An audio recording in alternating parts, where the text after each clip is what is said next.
Good morning, my Teaserking family. What a fucked up morning it is. It's 10:30, but it's really 11:30 now. It's just crazy.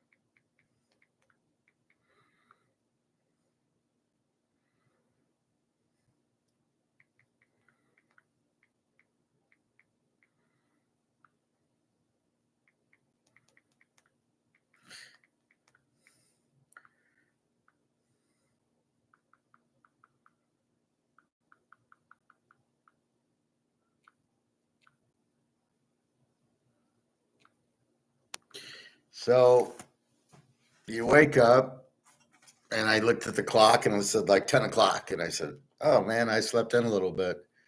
Seems weird, though. And then I see it's daylight savings. So it's really 9 o'clock, but it's 10 o'clock. So now it's 11:30. And it's really 10:30. So it screws up what I do with my eating, which is basically not eat till like 11:30ish. But now it's really only 10:30. So I got to wait another hour to eat, even though it says 11:30. Just a second.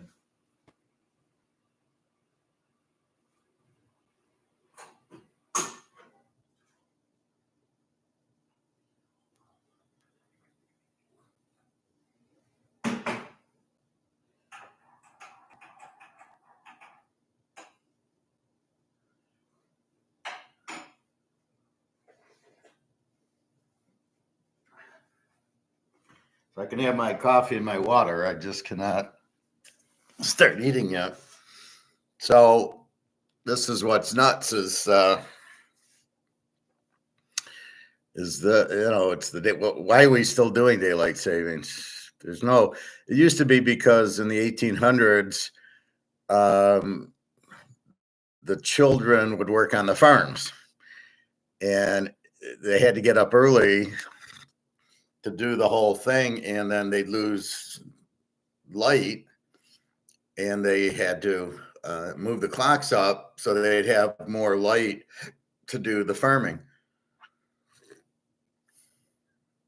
Not really sure why they're doing it now. I don't see any benefit it serves, and it throws our time, our body clocks off, because now here it is. It's 11:30, but it's really 10:30, and by the time you get used to it, they spring forward or fall back or whatever it is. So I can't tell you a benefit of moving the clocks up now, and they do it on a Sunday, so now it's 11:30. So if you're working tomorrow, you're really fucked, because you're like, I'm not tired. It's, let's say you go to bed at 11. Well, it's only 10, and your body clock now, you're not ready to go to bed at 10. But then when you wake up, let's say you get up at 6:30. Well, it's really 5:30. So you're still tired, and it takes you like 6 months to get over this. And the benefit is nothing. Yeah, a lot of kids out farming now, right? So again, another stupid governmental thing that they do. So for the birthday, as I said, poker. I went Friday night. It was fun. I played kind of conservative in the fact that I didn't really, push it up. I didn't really. I wasn't getting cards to play. Let's put it that way. So the cards, when I got cards, I played. I was priced in once when there was 3 people in it, $10, and I called. But you got to get some cards. You can't play 3-8 and try to win. you can be a little aggressive and bet $50 in the pot, but then you get called and then you're really screwed. So it wasn't the type of table, and it wasn't getting the type of cards I could be super aggressive with.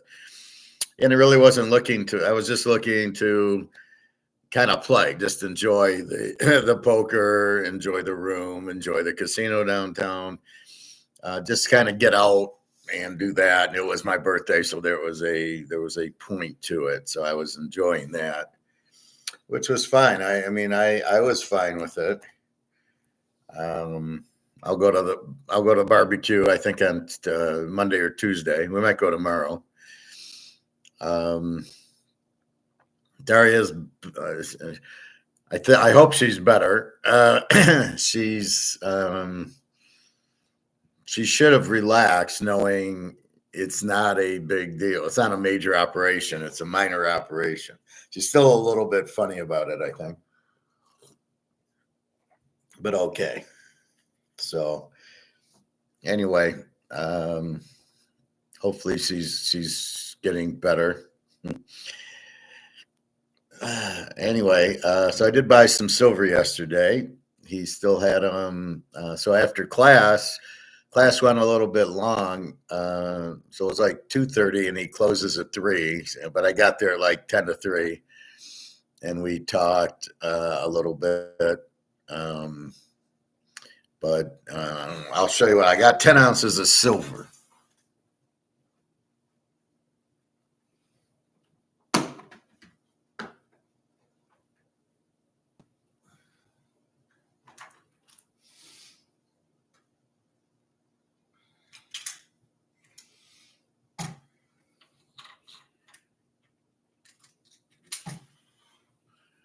So I got one of these. Now these are fine to buy.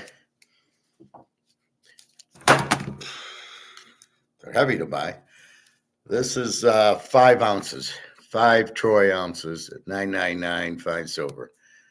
So it's in here. You can just take it out of the or. I gave one of these to Jenna and she says, "Can I touch it?" And I says, "Yeah." I guess she thought it was like uncirculated. So give her credit for understanding that. I says, "Yeah."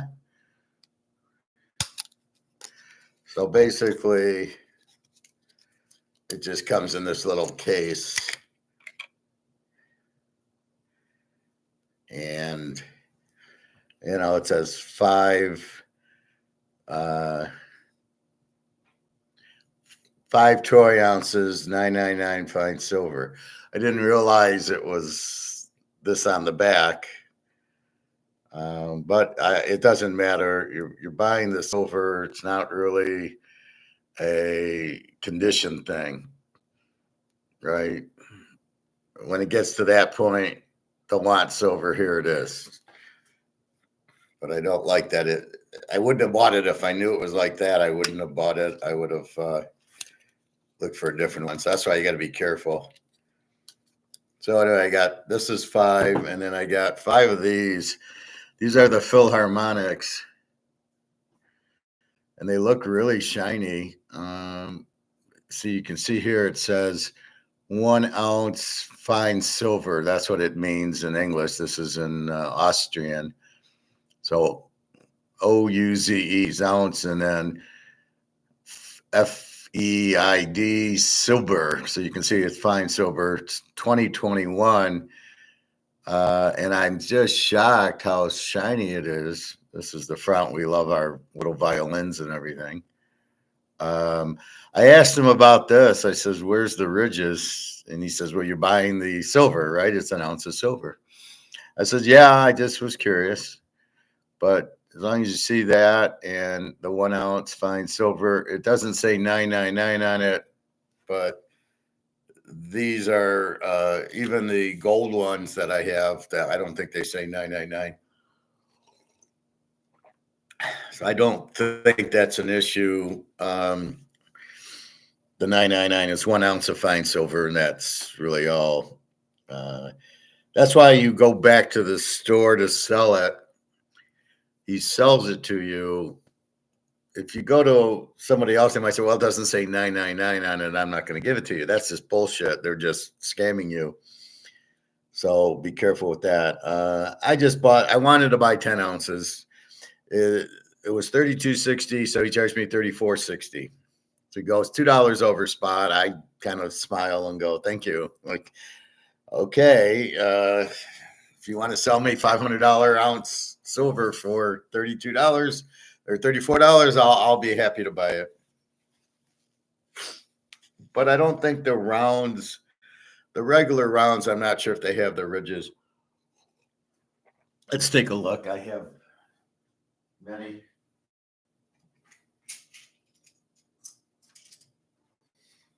So I keep them in here. You get 20 in there, but you can fit more. See, now these are regular rounds, but they do have the ridges. So these are the only one without ridges.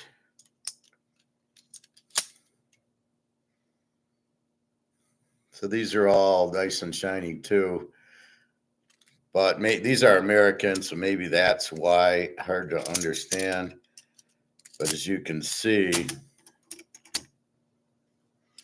the difference, right? The ridges versus no ridges, right? So it's a small thing. I don't think it matters. I did question him on it, and he said it's an ounce of silver is an ounce of silver. It doesn't, like he's saying, it doesn't need the ridges. And I don't think, I do so much business, and I was talking to the owner, that he'd be screwing me. You know, I think he would not, like, in other words, his reputation's on the line. He only sells legitimate silver. It's an ounce of silver. It's 5-ounce bar. Now, I have this before. Like I said, when I was in Italy, I gave one of these to Jenna, or as she wants to be called, Yevhena. Yevhena is her Ukrainian name. And I've been calling her, and she says, call me Jenna since I met her. And I call her, and now all of a sudden she's like, no, Yevhena. My name's Yevhena. And I go, yeah, okay. Whatever. So anyway, why buy this versus this? Well, it's really, there's no reason except for you get 5 ounces and it's small and it's compact. Where here you got to get 5 coins, so you're dealing with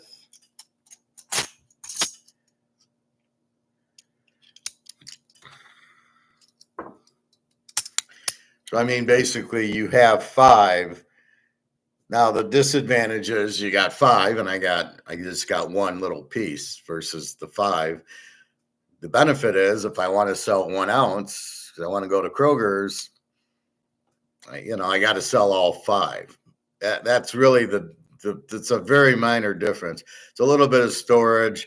I can put instead of 10 of these, I have a 10-ounce bar. So that's really, when you're selling it, if you want to sell 10 of them, it's like if I want to sell 5 of them, it's easier to sell this than these 5.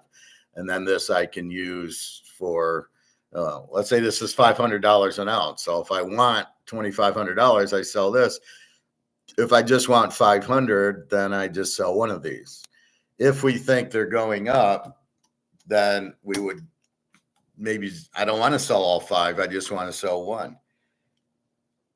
But if I need money, I would probably sell the bar for 5.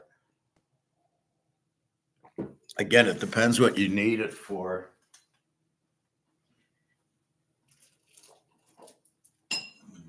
So here's a 10-ouncer. So you can see it says 10-ounce silver $9.99. And there's the bar. And on the back, it gives a little silver certificate. So I just keep it in there. But I mean, I'm not worried. It's 10-ounce fine silver. So again, it's 1 transaction versus, 5 or 10 transactions. And so it's just what's easier, if you want, If you need more, if you're going to sell 10, then just sell the bar. He said it's also a space thing because, I got to keep it in these. So I got 20 in here, right? So I got 20 ounces here, or actually I got 20, probably 21 or 22 because I didn't get a white thing yesterday. So I got 5 ounces. So I put like 2 or 3 in here and 2 and 3 in another one. So this actually has 22 or 23 ounces in it in one thing. And then I got smart. I started doing that with my gold.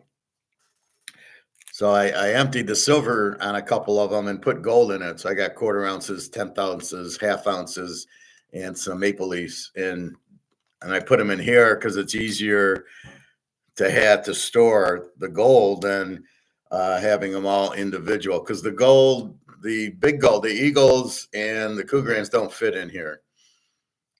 So I just got them in. I got them in these casino chip holders. And they don't really, I don't see many 5 and 10 ounce ones. I did see 100-ounce silver bar yesterday, but I know I would have bought an ounce of gold over that. He had gold, so he had 5 ounces. He had 5 gold ounces. He had 3 Eagles and 2 Maple Leafs. And I got his pricing. So let's take a look at his pricing.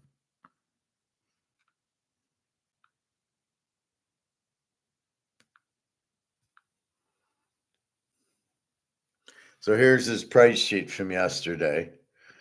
So he has the 1 ounce Eagle at 3,022. The half ounce he's a little high on at 17, 18. I see him upper 15s on eBay and 16. The quarter ounce he's a little high on 837, not too high, but a little. And then the 10th at 334 is about right. So he's kind of under on his 1 ounce and his 10th ounce, and he's a little over on his quarter and half for some reason. The Buffalo is the same as the Eagle. Now that's where I come in. The Buffalo's 999 24 karat, and the Eagle's not 999. It's 91. It's 22 karat. But as you can see, there is no difference in price. Why is that? Because it's 1 ounce of gold. That's the key. Is it's 1 ounce, and therefore it sells for the same thing, even though 24 karat versus 22 karat really doesn't matter in coins. It's the ounce. So the reason this is not worth $3,000 as 1 ounce of gold is because it's 18 karat, which means the total weight is 1 ounce. It's 3/4 gold, 1/4 silver, copper, whatever other nickel, whatever else they did it, because it strengthens the gold, the other materials. So very rarely are you getting 24 karat of this. I think in India, when I was working, my associate he said they're 22 karat in India. They were all like proud of that. It's 22 karat. So that's 1 ounce, but that's why this is the difference. This is in total 1 ounce, but there's other things mixed in. We're here. This is 24 karat. The Buffalo is 24 karat and the Eagle's 22 karat, but you're getting 1 ounce of gold. So this would be, so in jewelry terms, this would be like, this is 1 ounce and a quarter. And then, okay, so it's 1 ounce of gold and 0.25 ounces of silver, nickel, and other things. That's the difference. And so when they're saying this is 1 ounce of gold, that's what they're saying. This is 1 ounce of gold in it. So that's what you want. So that's why I prefer the coins over the jewelry. You got to be careful with that. Then he gets down to the fractional. The Cougaran, you can see he's 29.82. The Maple Leaf 29.97, and then the bar, not the coin, is 29.82. So you can see you really want the coin over the bar. Although on the other hand, though, you can get the bar cheaper, and it's 1 ounce of gold. It's 1 ounce of gold. Why the Maple Leaf and Cougaran are different, I have no idea. The Maple Leaf is 999. 24 karat. It's all gold where the Cougaran isn't. But again, it's still an ounce of Cougaran and an ounce of maple leaf, an ounce of gold in each. So I buy the Cougaran because it's cheaper for whatever reason. I mean, it's an ounce of gold. Why is there any price discrepancy in the Eagle, the Buffalo, the Cougaran, and Maple Leaf, and the Bar? They're all 1 ounce of gold. So my view is shit. I'll get the Cougaran. I pay what $29.82, $40 cheaper for the ounce of gold. Now, when I go to sell it, maybe I don't get as much as I would, but I'm saving $40 buying it in the beginning. So I don't care. And at that point, I don't I'm still going to get, what is it? 29.11 is the spot price, which we know is bullshit. So I'd still get 2,900. I bought it for 1,800. Do I really care? But that's the thing. You're saving the $40 on the front. But in my mind, when spot hits 5,000, I'll get 5,000 for the Cougaran. And the Maple Leaf, again, why is it $15 more and yet it's $25 cheaper? I don't know. You did have a Maple Leaf I got a lot of Maple Leafs just because they're cheaper and they're really pretty and they are 24 karat. So that's what I got, but it really doesn't matter. And then silver, 1 ounce, you can see spots 32.60, sell them for 34.60. And it didn't matter, like if you bought 500 or 1 to 19. I don't know why he puts that on there because it's the same price. And then the 10-ounce bar like this is a little bit cheaper. So there's the 10. So this is the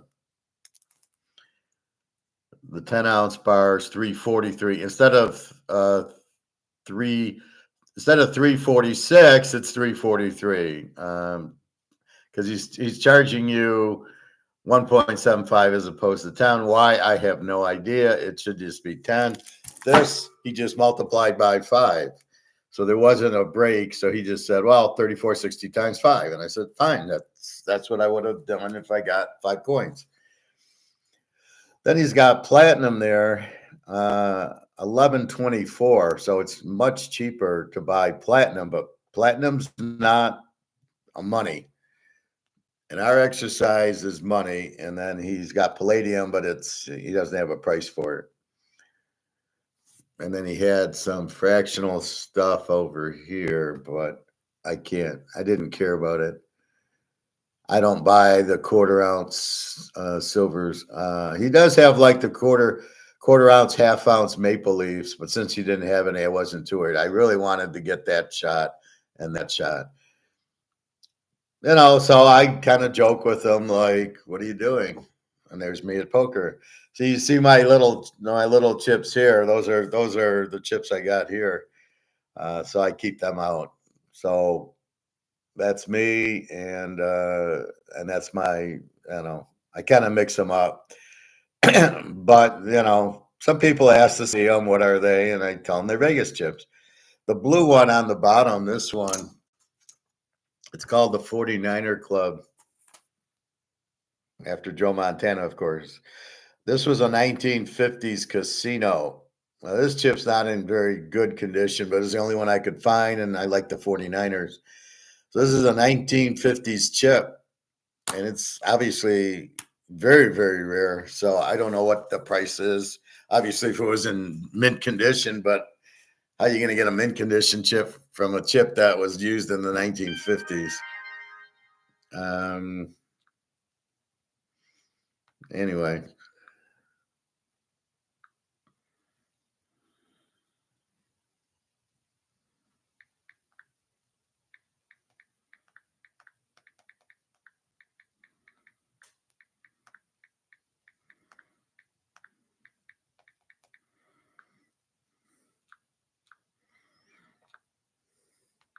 So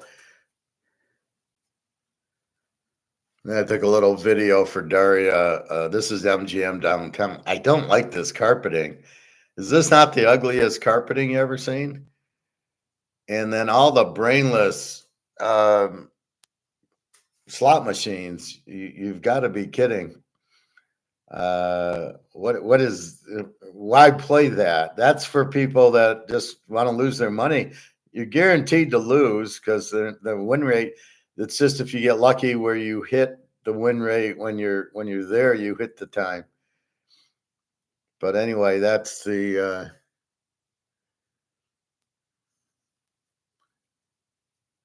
so that's kind of the that's the ugliest thing. But anyway, I wanted to show you the price chart. Now here's an old price. Wow, this chart I got to delete. I can't read it.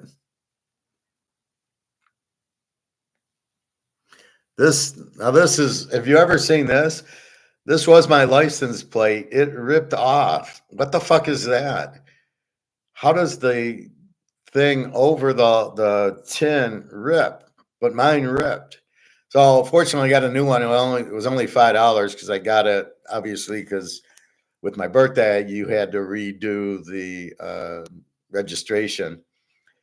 So my registration was 116, but to get the new plate it was only $5. So okay, fine. And I mean, look at this. Whoa, how does that happen? I didn't even know there was like a little paper over this thing. It's nuts. So basically, I've never seen that in my life. That's how cheap they're getting because I thought it was always like one thing. They just painted it on the aluminum, but now it's really cheap and it came off. So I've never seen that before.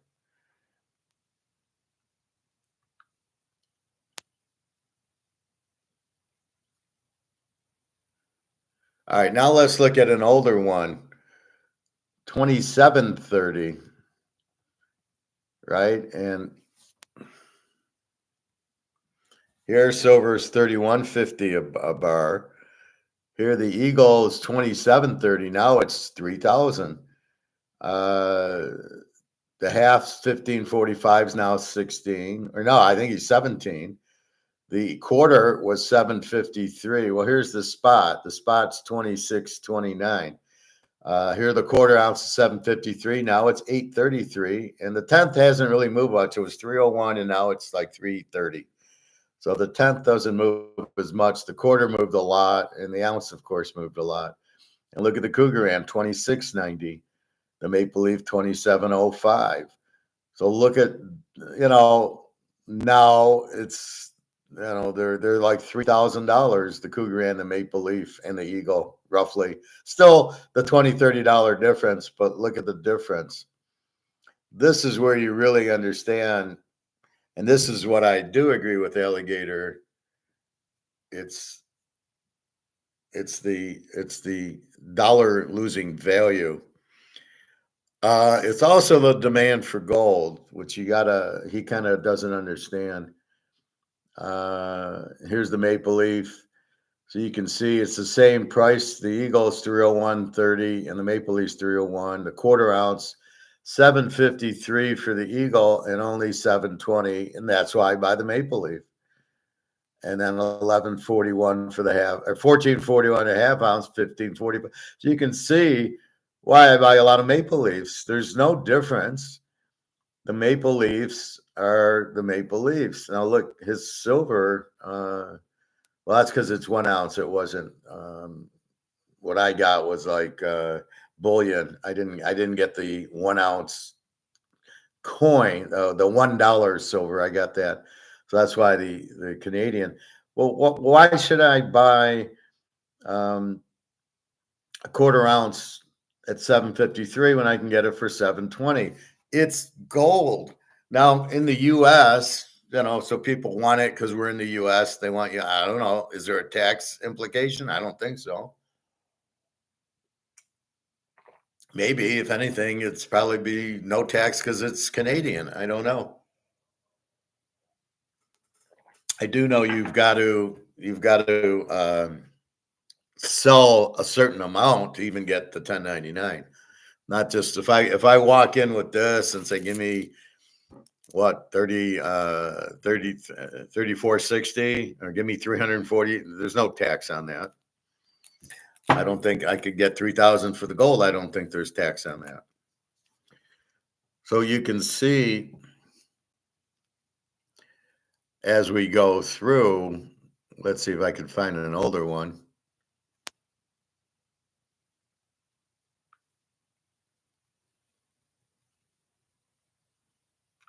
No, that's my trip. Yeah, here's an older one. This is 2023. Here the spot price is 1925. Now this is 2023. The first one I showed you is 2025. Well, look at what they're going for. 2035. It's 3,000 now. That's $1,000. Half ounce at 1,100, and I was buying some there. Quarter ounce at 550. I bought a ton of those, and the tenth of an ounce 250. The Cougar ran 1995, and the Maple Leaf 2010. So he's kept the $25 difference between the Maple Leaf 2010 and the Eagle 2035, and a little bit less than the Cougar ran. But look at the difference. 1925, we're 29.25 basically. So if you're Marty McFly, you want to go back to 2023 and buy them for 2,000 an ounce. Here's silver at 26.15, and I know I bought a lot of those. Here's a silver, $23. So what that shows you is why are these going up? There's twofold, right? There's one is because the dollar's losing value, and like Coca-Cola going to $2.95 for a 2 liter, and cauliflower now $3 for cauliflower. Part of it is the money going down, right? So Alligator keeps saying it's not gold going up, it's the money going down. Well, bullshit. It is gold going up, as gold went from 2035 is now 30.25. It's gone up $1,000. I'm sorry, that is gold going up. You can't measure the dollar going so the dollar's gone down that much. How do you know? You can't. And there's strong demand for gold, and now there's even stronger demand for gold at 3,000. Silver is still being held down. Silver here is 23. Now it's up to 32. So silver went up $10, which is not a big deal, but it is. So that's really what you're looking at, and that just shows you the regression of the dollar dropping. So what Alligator keeps saying is, oh no, it's still an ounce. Here's where he's misconstruing. It is an ounce of gold and an ounce of gold, and here the ounce of gold is 2,035, and today it's 3,025. It's the same ounce. They haven't made it like tuna is 9 ounces and now it's 5 ounces, right? The infamous tuna, or the chips where 10 ounces are now. Well, what they're doing with the chips, they're like, you would get 1 ounce for 99, and now it's like 2 ounces for 249. So they're trying to. I just want an ounce of chips. I don't want all this chips, right? But they're trying to make it like you're getting a bargain because you're getting 2 or 3 ounces. Like, oh, look at the size is bigger. Yeah, but the price what for 99 cents to $2.69 for Doritos. Like, yeah, sorry, but that's what he's saying. It's not. It's gold. 1 ounce gold is still 1 ounce gold. It hasn't changed. We're not arguing that. What I'm arguing is, but the price. Why is the price not 2,035 now?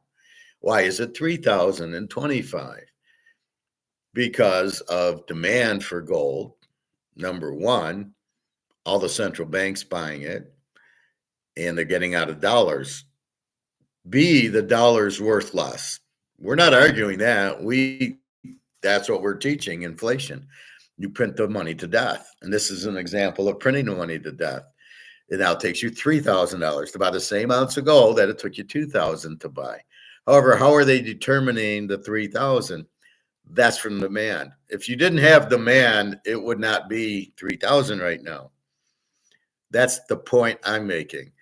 I get the dollar's worth because that's the inflation. It's not debasement, it's inflation.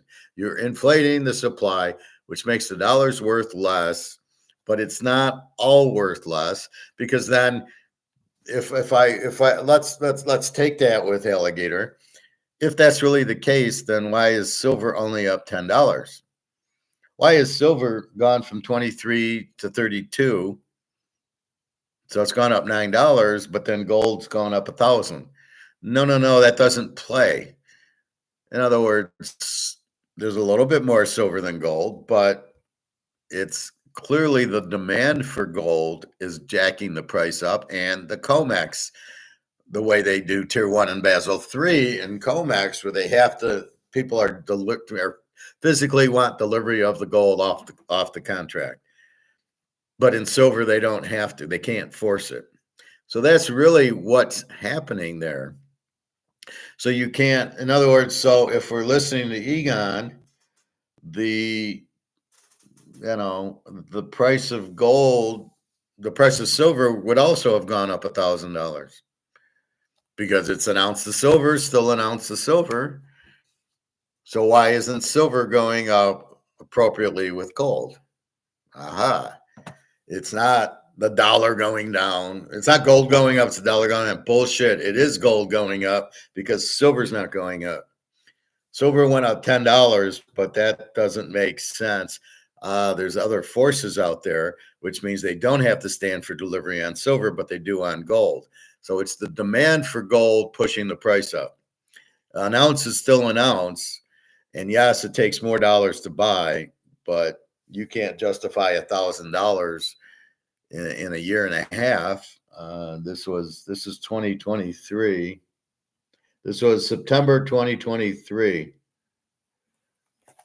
right? So since September 2023 to what, March 7th, 2025, it's gone up $1,000 for the to buy the gold coin.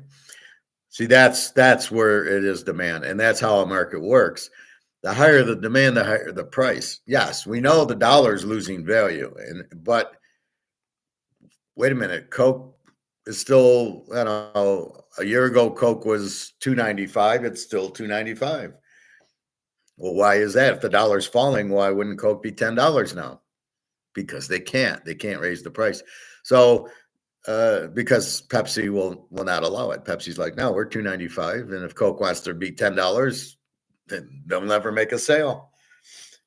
So why is gold doing that? And that's really the key to it.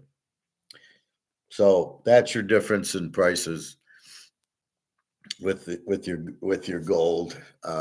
Anyway, so that's what I got, and you can see it just keeps going up, and it's going to keep going up, and that's my whole point. So in retirement, you if we understand retirement, it's I'm not working anymore, right? Let's keep it very simple. I'm not working anymore.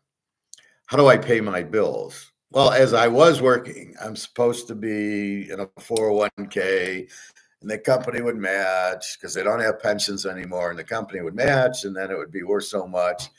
And then I'm taking the money out every month, and with Social Security, I'm taking the money out to pay, if I still have rent, maybe I've paid off my house, but I still have property taxes, I still have maintenance. But that's what you're preparing is when I retire, I got to live off my assets. And I want one that's going up, not one's going down. So we know what do we know? It's not gold going up, it's the dollar going down. So if you're holding $100,000 of these, they're obviously worth a lot less in today than they were in 2023. Right? If we follow logic, that says, well, it took 2,000 of these to buy the ounce of gold in 2023, and now it takes 3,000 of these to buy the gold in 2025. This is dropping in value a lot. If we just use that logic, this has got no value, right? It keeps dropping. It's $1,000. What's it going to be next year? It'll be 5,000, 7,000, 10,000. And again, but it still needs demand, which Alligator doesn't understand economics. He's a banker. So there still has to be demand, and that's where we got BRICS, and BRICS is pounding it away. They're buying. So there's plenty of demand, which is what's raising prices. Yes, the dollar's gone, but if I want to get bananas, they're not $20 for a bunch. They might have went from 59 cents to 79 cents, but that's it. Or apples, some of the fruit's gone up from 99 cents to $2 or something. Okay. But if it's just the dollar losing value, silver would be, at this point, let's say that would be up 1,000. Why is gold up 1,000, but silver's not?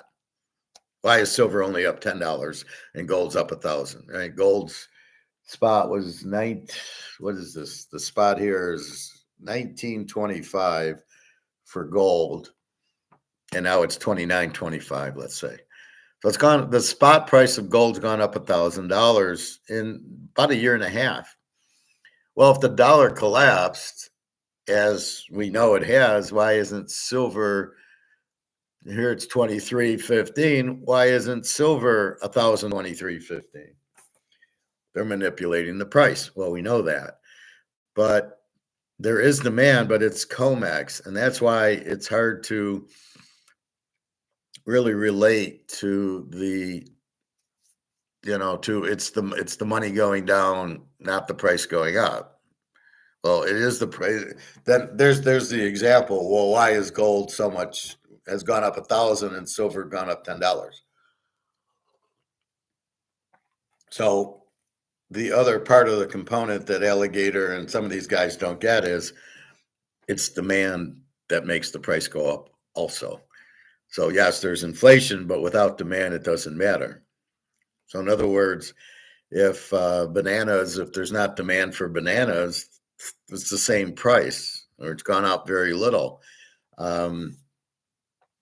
So the demand also pushes the price up, not just the dollar going down. So yes, it is gold going up, and it's going up a lot faster than silver's going up. Why is there's huge silver demand, but then it's the COMEX price fixing, of which he doesn't seem to get. That is the difference. So in other words, there is no stand for delivery on silver. So they're not paying it out, but it's owed. It's 30,000 tons roughly owed to people taking delivery on COMEX silver, and they're not paying it. So half the countries are going right to the silver mines. And this is the part everybody misses on. Oh, buy the silver and gold stocks, they're undervalued. No, they're not undervalued, because their inventories are gone. So let's say I'm Newmont Mining, and my stock's $40 a share, and I have let's say I have a million. Let's say I have 500,000 tons of silver. All right, so you think when silver goes to $100 an ounce, my stock will go up. But what you're missing is I don't have the 500,000 tons of silver anymore, because China and Russia and India came to me and bought 10,000 tons here and 20,000 tons there. And therefore, I don't have 500,000 tons anymore. I got 100,000 tons. So when the prices spike, my stocks aren't going to spike as much as you think, because I have a lot less tonnage. I have a lot less inventory, if I have any inventory, because I guarantee you China and Russia and India are just buying the shit out of these mines. And how many mines even have silver? It's so cheap. The part they're missing is people aren't mining it because it's not worth it. They would prefer to mine gold because gold's gone up. So the mines are mining gold. So will their price go up? Well, no, not if China, India, and Russia are going right to the mines and buying the gold, which they are. So they go to the mine instead of COMEX. They buy the gold and silver. The mines have less inventory. So when the value of the gold and silver jumps, well, look, you just got $1,000 increase on gold. The stock hasn't gone anywhere. I used to play it every day. It doesn't have any. It's still in the 40s. I think there's one AEB. I think is not like $100 stock. It used to be the flyer. It would go $60, $70. But I just stayed in Newmont Mining because I was buying 1,000 shares, and it was made more sense to buy a $40 stock than a $60 stock. If I wasn't buying it for the stock to go up, I was buying it to day trade it. If they're going to give me an algorithm that goes up at 10:30, it goes down at 10, goes up at 10:30. Thank you. So that's the hidden thing about buying the stocks is their inventory will be reduced. All the silver being bought is being bought directly from the mine. So they won't have the inventory. So the stock will not go up what you think it will. And stocks are based on demand. They're like eBay. The only way a stock goes up, somebody buys them. It is a Ponzi scheme in the same way as Bitcoin is. It only goes up if people buy. I heard Trump say, "Oh, never sell your Bitcoin." That's because if they sell, the price drops because it's a Ponzi scheme. So if people buy Bitcoin, it goes up only if nobody sells it, which means nobody profit takes. And then when it goes to zero, everybody's going to cry because they just lost all their money. I mean, these are insane people telling you not to take profits. You always take profits. Even in gold, we will take profit at some point, but not with all of our gold. And then it depends what the currency is. Gold and silver are huge different than playing blackjack and roulette or playing stocks or Bitcoin. Stocks, Bitcoin, and casino games, football betting, you take your profit. You build your bankroll, right? Because you can't, if I win a football bet, I can't, what am I going to, it's in dollars. So I take it and I add it to my bankroll and I start doing things. Or if I play poker, I quit ahead, right? All right, I won $5. Let's say I won 500. I still quit a winner and I quit with my profit. The goal is to get up and then you quit a winner. Well, you're not doing that in Bitcoin and you're not doing it in stocks. You should be. You have to quit a winner, otherwise you didn't win anything. So if you bought Bitcoin at $1, which I know everybody did, and now it's 80,000, what are you waiting for? At what point are you going to take it? Well, it's going to go to 1,000,000. Yeah, really? Yeah, and red's going to hit the roulette wheel 1,000 times in a row. I mean, it's just preposterous and it's stupid. And what Trump did with this whole crypto world that fantasy he's living in, it cannot end well. It's first of all, where's he getting the money? It won't cost the taxpayer a dime. Where are you getting the money from? Or are you going to get it from tariffs? You think tariffs will help you?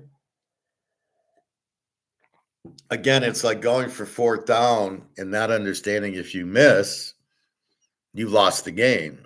Only, 51% of the time, if you go for fourth down, you make it.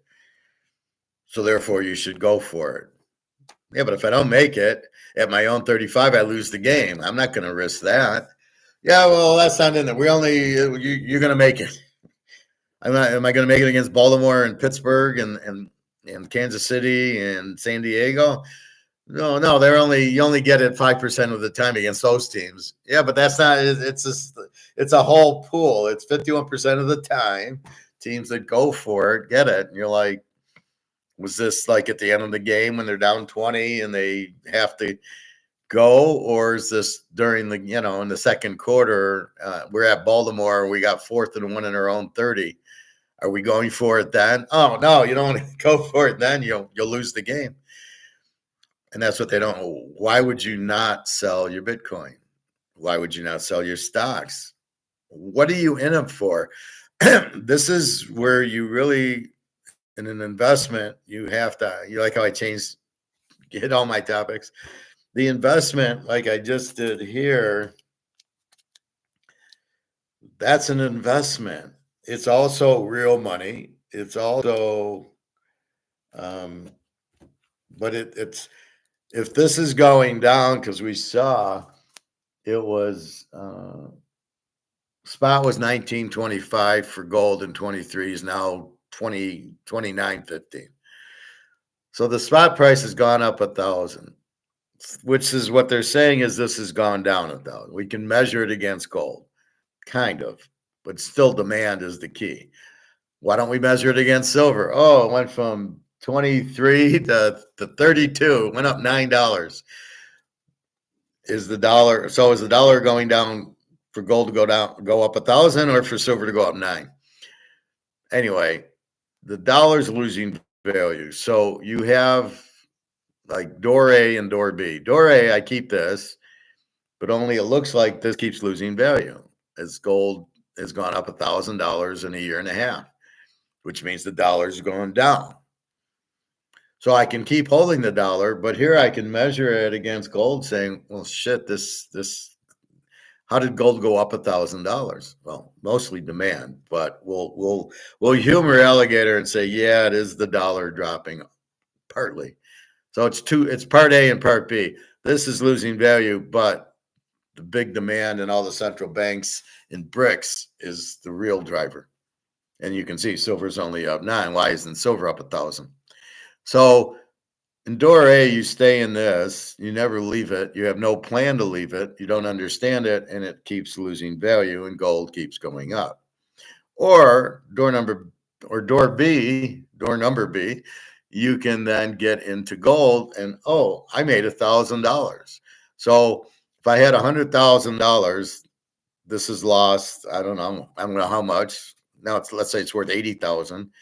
But if I moved it into gold at 19.23 and now it's 29.23, my 100 grand, I just made $1,000 an ounce. And let's say I bought 100 ounces, I just made $100,000. So if I'm in dollars at 100,000, I've lost, maybe it's worth 80 or 70, but you can't notice it. You just know things cost more, but you don't realize because your dollar dropped. That's why. So that's what alligator's trying to say. It's the dollar that's dropping that's making the gold price go up. And I disagree and say it's the demand for gold making the gold go up. Yes, you're still buying the same ounce, but there's no way in hell this is based on the dollar dropping, making it go up $1,000, and it's silver only going up 10. And that's when you get into comex price fixing. So you really are blinded to know, obviously silver should be much, much higher. If gold goes up 1,000, why would silver not go up? A lot more than 10. I mean, there's not much silver either. Yes, we get gold 210,000 tons, but silver is what, 500,000 tons roughly. So it's not that much more. And the central banks are buying gold. They're buying silver too. So it's the demand for the product that's pushing the price up. And part of it is also the dollar losing value. We don't doubt the dollar is being inflated. We know that. We can go to the grocery store and we see how the dollar's been eroded, and things, broccoli and cauliflower, are costing me from 99 cents to $3.99. I get it. And it's demand. If nobody wants cauliflower at $3.99, it can't sell. Nobody wants to pay $2.95 for Coke. So it's buy one, get one free, buy one, get one half off. My dark chocolate's the same thing. Buy one and the second one's half off. So I always buy two. And then I average it and I go, okay, instead of paying $3.50, I'm paying like $2 for the bar. And I go, well, that's fine. I would at two, I'd buy two anyway. So that's what inflation is. The value of your dollar drops. And we'll always have inflation because they keep printing it, because that's the trigger. That's the ice that hit the Titanic, is the money printing that's hitting the dollar. That's why it drops, because they keep printing and because they're spending more than they're taking in. So imagine if you made $2,000 a month at your job and now you're spending $4,000. What do you do? Money? Well, you use your credit card. Yeah, but I got to pay the credit card back. And that's where the whole thing is. So the US just keeps printing money, or they'll sell their bonds. The treasuries are there to get the extra money needed to spend because the government's too big. The government is so big that it costs so much money to run it. That's why Trump's trying to cut it. So in other words, you have to pay all the employees and their pensions and all their other stuff. Buy them a computer and buy, office supplies, and they go on vacation. They do all this. So there's all this normal cost you get at any job, right? You're paying the guys 150,000 a year. Where's that coming from? They don't produce revenue is the other problem. You work at GM, they sell the cars, and they take that money and pay you, and then Mr. GM keeps the here's our profit, and our stock goes up. Well, what does the government do? There's no revenue there. What are they selling? They don't sell anything. So this is the problem with the government. They want to keep expanding. So imagine GM's not making money because of these stupid electric cars, or let's use Tesla. It's a better one. So Tesla's got electric cars he can't sell, and he's blowing up his rockets. Great company to work for. I'm sure they'll be around for another 2 or 3 weeks. That's about it. So you're selling the electric cars to pay the employees, but that's your product is the electric cars, and then these great rockets that blow up. So he's selling those to pay for the employees. But what does the government sell? Nothing. They don't have anything. So they want to go sell their weapons, but it's not even theirs. It's Northrop, it's Raytheon. They're the ones in business. They're the ones who are selling the weapons and making the money. Now, yes, they indirectly pay taxes to the government. I assume a sales tax, and the workers pay income tax, but they would work somewhere else. They could work at GM if they're not working at Raytheon. So that's a wash. But that's not the government's revenue. That's the company's revenue. So the government doesn't make revenue. They don't sell anything. And now they're trying to cut the government because they can't balance their budget. Why? Because the government's so big. That's why you can't have big government, because you don't get revenue from any place to pay for it. And you're trying to give out Social Security and Medicare to the people who are retiring, who paid into it, by the way. We take 7.65% for Social Security and Medicare. So we're paying in. It's not a gift. We paid in, and we want our money back. That's why we paid in to our retirement account to get our retirement when we're at retirement age, which keeps going up and up and up. Those are defaults.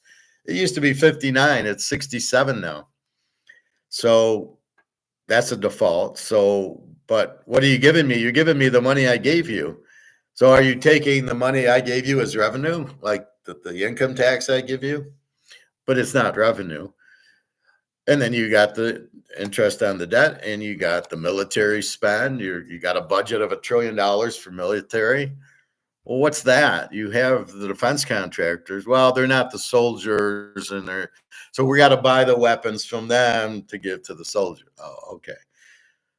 Why is your military so big? The military should just be defending the country. You should have a few boats on each coast, keep the border protected, and you can't have this huge military.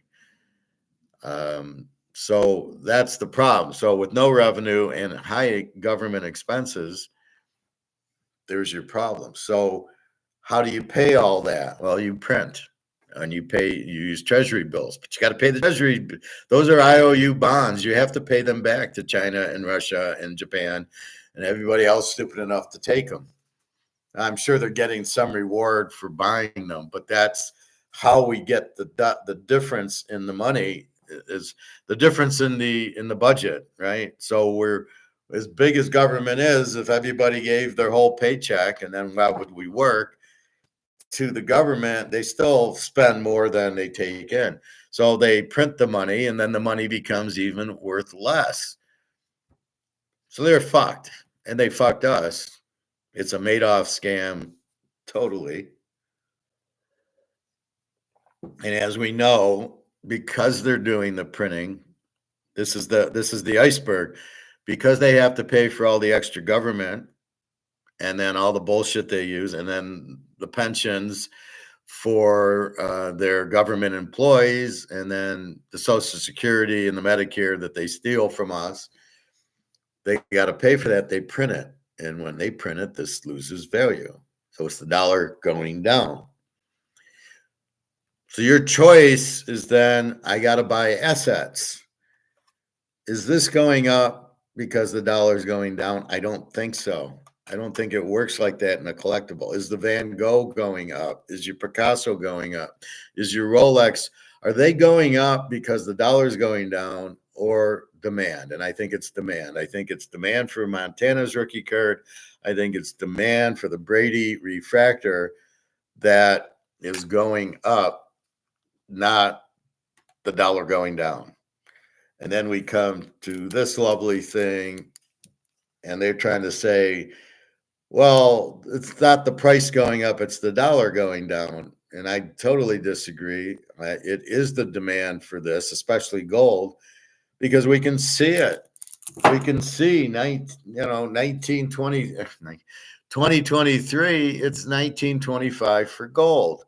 Today it's 29.15, but yet silver only went from 23.15 to 32.15. So what's going on here? Why isn't silver taking off the way gold did? And did gold do it because of the dollar or because of all the demand from bricks? Why Alligator can't see this, it blows my mind. It really, if you think somebody's smart and he's the legend or whatever the fuck he is in the field, it shows you he isn't. And that's where I love ripping people apart, because they're giving you bad information. And I don't want you to get hurt listening to people who give you bad information. So yes, the dollar's being inflated. However, that's your normal goods. That's your Oreo cookies and your Cheerios and the steak's going up a little. I was there. Well, Friday I bought the steak to cook for my birthday, and the hamburger was still $5.99. I mean, it was like it's still $5 for 86% hamburger. Buy 3 pound. Like it's $5.99, but if you buy 3 pounds, who knows what's in the hamburger? But that's the point. The hamburger is still in the $5, hasn't gone up at all. Obviously, it's being price fixed down as the loss leader, like milk used to be. Milk would always be 99 cents. I don't buy milk anymore, so I don't know what it's selling for. So certain items are up and certain ones are up a lot. So gold has gone up $1,000, but silver 10. Well, wait, if the dollar's going down, not the gold and silver going up, why the big discrepancy? Because it's price fixed. We know that. But it's demand that's causing. The dollar hasn't gone down that much to make gold go from 1923 to 29.23. $1,000. That is not the dollar going down solely. That is demand from bricks pushing it up, because silver's only $10. I'll give you silver's gone up $10 because the dollar's gone down, because the way comex is controlled, where they don't have to take physical delivery. Now, they do owe 30,000 tons of silver to China and Russia and India, because they're asking for physical on the thing. But the fact that everybody's asking for physical is what's driving this price up more than the dollar going down. So it's important to understand that this, because of the size of the government, keeps getting printed, which is what causes the value of this to drop, right? It's dropping because the dollar, because of all the spending, and the more money they print, the less this is worth. So to counter that, I don't have my gold out. You Rumpelstiltskin your money from toilet paper to real money. So this is real money, silver and gold. This has not gone up yet. It's about to, and it'll go to $500 to $1,000 an ounce. Wow. Why, Howard? It's at 32. It went from 23 to 32 because it's price fixed by JP Morgan and Comex, meaning they're keeping the price down. But that's if gold went up $1,000, wouldn't silver have also gone up $1,000 or $500, right? Wouldn't it?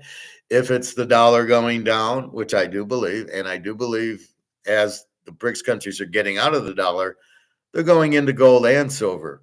But COMEX, you don't need the Basel III, so they don't have to deliver when they ask for it, but they're going to start asking for it. And they got till July 1st. So you want to be in this because this keeps getting printed to zero. That's the Achilles heel of this is if you keep printing it and you keep printing it and you keep printing it because you're spending more than you have and you're doing bonds and you're just printing makes this have no value. That's inflation, not prices. And then if you hold this, as you can see, this went from 23 to 32. It still went up $9 on a price fix, but gold is the king, So it's gone, it's amazing. It's gone from 1925. This is September 23, 1925 for gold. And you're selling them for $2,000. This is a 1 ounce eagle.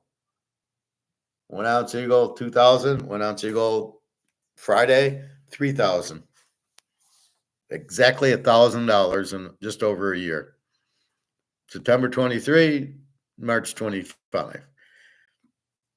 That's why you buy gold. And because they're still printing this is why you don't profit take. Because they're going to keep printing this because they have to, because they don't have enough money to pay all their expenses. And so therefore, this is basically worthless. But look at the gold. The gold, everybody's fleeing the dollar to get into gold and silver because they know they can't print this. I can't print this. Nobody can print this, right? There's only so much silver. You can make this and you call it 10 ounces, but that they took physical silver. Of the 500,000 tons, they took it and they go, okay, we'll make some jewelry, we'll make some coins and bars. And that's what they've done. So they're making the silver, you buy the silver, and it goes up. But because it's not, this process isn't over, the inflation is still going on, you don't profit take. Do I want to profit take this? Well, I could, but it would only be to buy gold and silver, right? I spent $150 on this. If this comes back at 10, I don't know. It seems like there's a lot of problems with the refractor part of it. So maybe he gets a 9. Oh, by the way, they're like $100,000 for a 9. I got sharp corners. It's centered. Everything's fine with the card. I didn't realize there was a centering issue, but there is. Mine's perfect. So I got a very strong Brady card. It could be worth $100,000.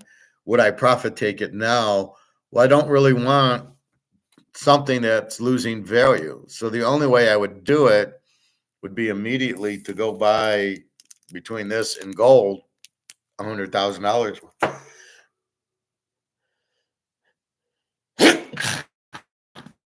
And as you can see by my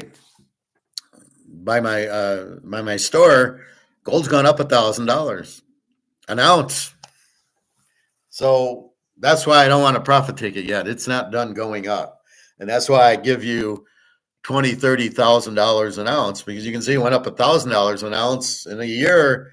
The demand's getting stronger, and we know the demand is one of the reasons this is going up, not just the dollar dropping. And the dollar is going to keep dropping because they can't stop printing because they got the expense. So Trump's sitting there going, well, what can I do? Well, let's go in and doggy and cut government. But you can't. I mean, the workers are one thing, but the interest on the debt's $1 trillion. How much money do you get? And by cutting government, that's less income tax you get because these people aren't working. So now you're creating more unemployment, which means no income tax.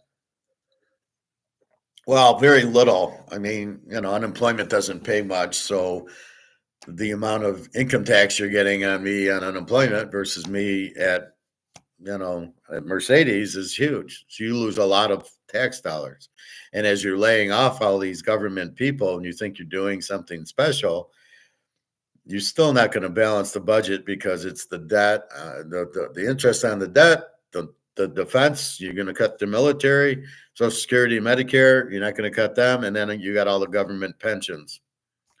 Where are you going to cut? So again, you're still nobody wants your bonds. So now you're just printing, which is this has no value, and that's why you're in gold and silver. And as long as that's going to happen, I'm not profit taking. Bitcoin, I can profit take. Go to the casino, I can profit take. There's nothing keeping it. If I'm hot at craps and I turn $500 into 1,000, am I going to start losing? Absolutely. So I take my profit and I say thank you, and I put it in my pocket because that can't keep going because the odds are against you. You play blackjack, baccarat, roulette, craps. The odds are against you. You might win a little bit, but you're not going to keep winning. That's why you profit take. Are the odds against you in the stock market? Absolutely, because of the same thing. As the economy goes worse and the dollar goes worse, all of a sudden the companies are not making the profit they're going to make because there's less people to buy. And this AI stuff, who's buying the AI stuff? I still don't know. I don't even understand it.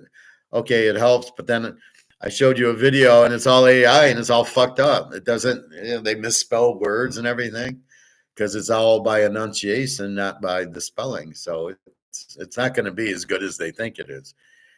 And I don't like not being in control. I don't want somebody to do shit for me. I want to do it myself. That's the difference. So I'm not sure AI is the answer. Everybody's jumping on it because they jump on anything new. Oh, it's going to go to 1 million. I'm going to make $1 million. Let me buy Bitcoin. Let me buy this. And then they don't sell Bitcoin because they think it's going to keep going up. They don't see the risk. Well, it's only 21 million. Million what? It's not real. It's digital. It's air. Then you got Trump acting like an idiot, thinking Bitcoin's money, digital gold. Oh, really? You want to compare Bitcoin to this? All right. You want to say this is silver and I have gold, not digital. There's no such thing as digital gold. That's a fantasy. What are you kidding me? So that's really the issue is figuring that out. Why you profit take stocks is before they go down. All stocks will go down. There used to be Kmart. There used to be Sears. Those were heavy stocks that are the whole company's gone because of Amazon. But people aren't going to buy as much from Amazon, so you'll see the price drop. Apple, nobody's buying people will have less money to buy Apple, Amazon Prime, and Apple. I love how these companies, and then they're profitable because they sell streaming services, not because of the product. Who the hell is buying iPhones?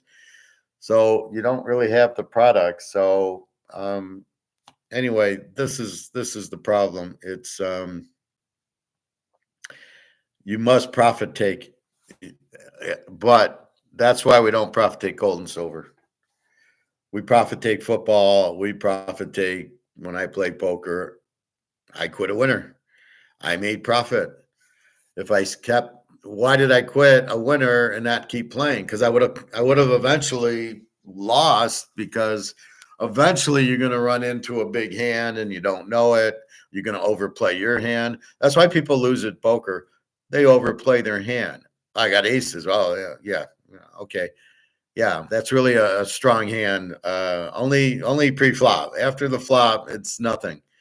You need at least 2 pair to really get aggressive. So you will lose in poker. Like I said, I had aces and the guy had jacks, and then he gets a 10 on the river. How do you win when you're playing with idiots? Why is I got jack 10? Okay, I probably didn't pre-flop raise. And then the flop comes jack, ace, let's say 6. I bet the ace. What are you calling for with jacks? Well, I hope he doesn't have aces. I don't think it's only $10. I mean, what could possibly go through your mind? Then a king hits on the turn. I bet again. What is he calling for? If I didn't have maybe I had the king, but both ace or king beats your jacks. And then he lucks out on the river and gets a 10. He gets two pair and beats me, and you're just shaking your head going, you're an idiot. Don't leave the table. I'll play with you every hand if you're going to call me with a three outer. So that's why poker's so difficult. You play with idiots who don't understand odds or anything, who should fold when they got jack, who play and then beat you. I mean, that's the problem. So that's why you profit take. There's too many. I got a pair of threes and a three hits on the flop, and now I got a set of threes. I got aces. You bet your aces. He slow plays the set. You lose. I mean, it's a lot of luck. Poker. Yeah, I can bet $50 and they fold. Is that skill? Maybe. I don't know. I got lucky they didn't hit. That's more than likely what it is. You hit the flop, they missed. That's all luck. So that's what profit taking is. So if we know the dollar's going out, you don't want to be in stocks because their whole balance sheet's based on the dollar, their assets, even their money, the cash, right off the balance sheet, cash, and then accounts receivable. It's not worth what they think it's. I got $5 million in cash on the balance sheet. Well, it's not worth anything. This is the point that businesses miss. They're holding this. And what did I just say? Do you want to hold this or this? This goes down, this goes up. What do you want to hold? Why do I want to hold $1 million when I could have $1 million in silver? This is going up, this is going down. So do I really have $1 million in gold? Or $1 million on my balance sheet? Is my company really worth that? No.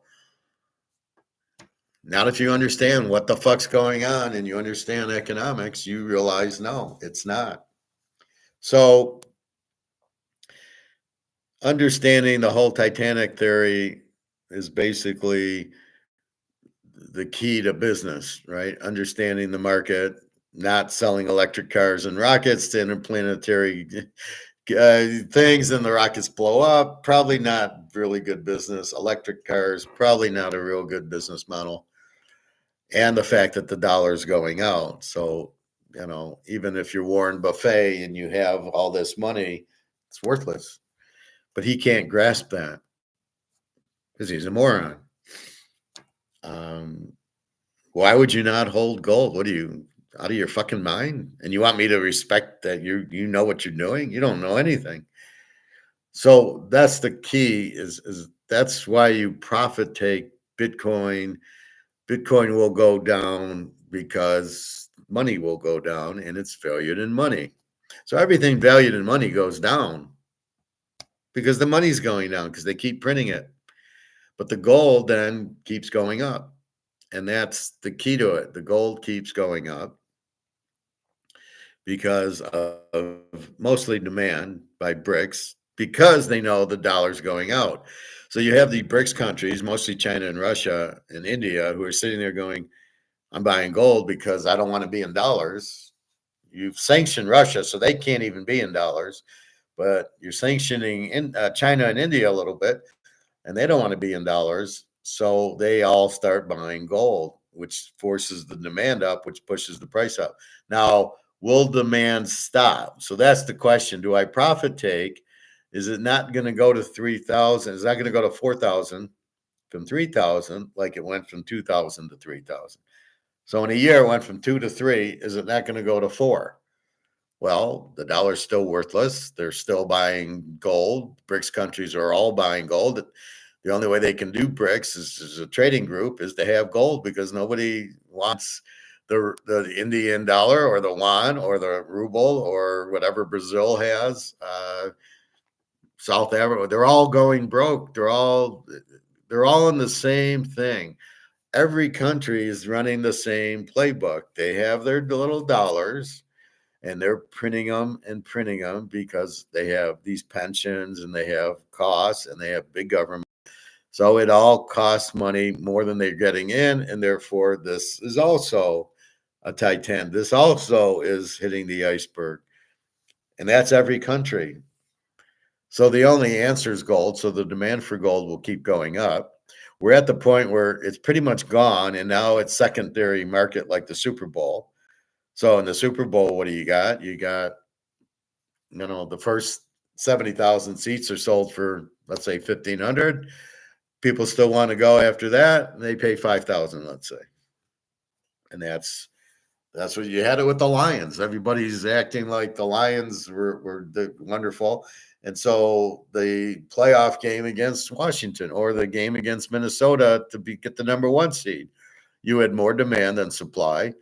And so as it's sold out, the secondary market comes in and says, I'll pay more. And you end up paying 25, 3,500 for a $500-$600 ticket because the supply is gone and there's more demand. And that's what you have in this.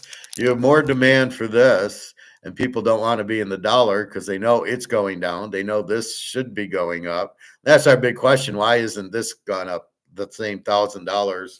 If it's the money going down, why isn't the silver going up as much as the gold? Alligator. And that's the whole point of the whole mess. So because we know the dollar's still being printed, we don't profit take yet. Because we know the balance sheets of all the companies are in this and they're all going down, we get out of the stock market. And part two, as the Germans and the French and the Italians and the Chinese and everybody else starts losing money and their value of their dollars drop, they need money. Where's their assets? In the US stock market. And so what they're going to do is sell their stock and sell their bonds and get out of their houses and get out of the bank and get out of the dollar. And they're going to go, well, shit, we can't be in euros and we can't be in Swiss francs and we can't be in British pounds. We got to get into gold. So as they start realizing that gold is the one going up from 2,000 to 3,000 in a year, a little over a year, and the dollar going down, well, it's very simple that which elevator do you want to be in? The one going down or the one going up? It's not hard to understand. And that's what's happening. And the people who deflect the inflation thinks its prices are just fucking lying to you. They don't know what they're talking about. That's why I get upset watching these idiots. And I just, you see the comments I say to them because they don't understand that's the dollar that is being inflated because they're printing too much of it. That's what causes it. And then the MMT people, the Keynesians like Reichert, sits there and says, oh, you can print as much as you want. You can't print as much as you want. People that come out and say, well, you can just keep printing as much as you want, so you have unlimited dollars, are fucking idiots. It's not. It's like I say, you eat a chocolate cake every day and you won't gain weight. What fantasy world is that going to happen? So if you keep printing the dollars, in what fantasy world will it not cause the dollar to be bankrupt? What world are you living in? Alice in Wonderland? Are you the Snow White and the Seven Dwarfs? Are you Spider-Man? I mean, what world are you living in that you can just keep printing and nothing will happen? Because that's not real. That's some fantasy, Russian fantasy that you Keynesians are talking about. Because I don't know what that's absolutely not true and not real. So if we know that's what's going on, that they're printing because the government's too big and the defense is too big, and now the interest on the debt is too big in every country. Once you realize that, that's a lot of. Imagine you make $5,000 a month, and you got to pay your mortgage, and you got to pay your food and your utilities, and they're getting more and more expensive. And then here comes, oh wait, I owe interest on my credit cards, which is $4,000, right? So all your bills, let's say total the 3,500. So you got 1,500 you can go buy gold with. But now, wait, oh yeah, the interest on my debt on my credit card is $4,000 a month. Well, wait, I only make $5,000 and I got to pay rent and food and utilities. How do I pay off all of it? Well, you can't. We can't print the money, but that's what's happening with all the countries in the world. They aren't getting enough money in to pay just the debt on their because they all do the same thing because they all have central banks. It's the stupidest thing I've ever seen. Central banks are terrible. They're devastating, and yet every country has one. Why would every country have a central bank? This is communism 101. And then they control everything, and then they try to control the economy, and they try to price fix things, and it ends anytime you get away from Adam Smith and Austrian economics. This is what happens every time. And that's why we say when you have money that you don't back by gold, it always goes to zero. And that's why eventually the government gets too big then you have to keep printing more and more. And it ends up the dollar goes to zero. Now, what do? You're fucked. Now, what these people don't get is they think there'll be this big economic crisis and everything, and you can't avoid it. Yes, it's very easy to avoid. This is now backed by gold. You have this backed by gold. No, not everybody needs to carry 10 ounces of gold with them. You back this by gold. Everything gets adjusted. So your $100,000 a year job is now you make 20,000 gold-backed currency, but everything comes down. No, it's not deflation. You're pricing things that are in dollars in gold. That's not deflation. Deflation is the value of your house is worth 100 grand. Now it's worth 10 grand. That's deflation because nobody can afford to buy it. There's no market. That's why I don't call it deflation. The market says I can't afford it. I'm not buying. So there ends up. So here's my Camry, $35,000 Camry. I bought it for 25. He's trying to sell it. There's no market for it, and that's what you have with a lot of products like houses. Houses aren't going down, but people can afford less, and then there's no market here. So what happens? It's not deflation. There's no market. The markets disappear because the money's worthless and people don't have the money. So there is no market. So you're trying to sell a product where there's no market. It's not deflation. But what'll happen is it'll switch from dollar to gold. So now we have, and then that's all you need. So you can print a lot of this backed by gold. Right? You make gold 20,000 an ounce, you print this.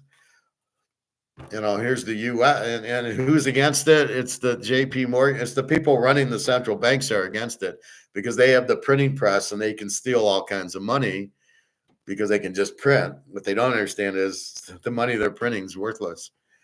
And so they don't want to give up the power because if you have gold, you can only print as much gold as you have. That's why you got to make gold 20,000 an ounce. And then you have, $1 trillion in gold, you can print 1 trillion of these. So therefore, everything that, a house cost you 500,000 in toilet paper dollars now cost you 10,000 in gold-backed dollars. So everything comes back. So you don't need as much money to buy things because it all comes back. And that's really the key to it, right? So I don't have to walk around with a 10-ounce bar of silver and then go to Kroger's with it. I walk around with this that's backed by gold and silver. So all the prices come down, but it's not deflation. It's not what it means. And it's the only way out. It's the only option. Now, does government really want to control you? Are they capable of control? Is the U.S. government capable of controlling 500? What do we got? 350 million people. Can anybody control that? I don't think so. So I don't buy that the government wants to control us. They're doing a good job controlling us with this, making this worthless. But I don't think this is about freedom and doing what you want. That's what America's about, not about control. We want to control you. Well, then we'll go to communist Russia if we want, or communist China. Then we can be controlled. Talk about controlled people. So I'm not really buying that. Anyway, so that's kind of the lesson here. Why gold goes up A, because the dollar's going down, so the dollar's not worth as much, but mostly B, the demand.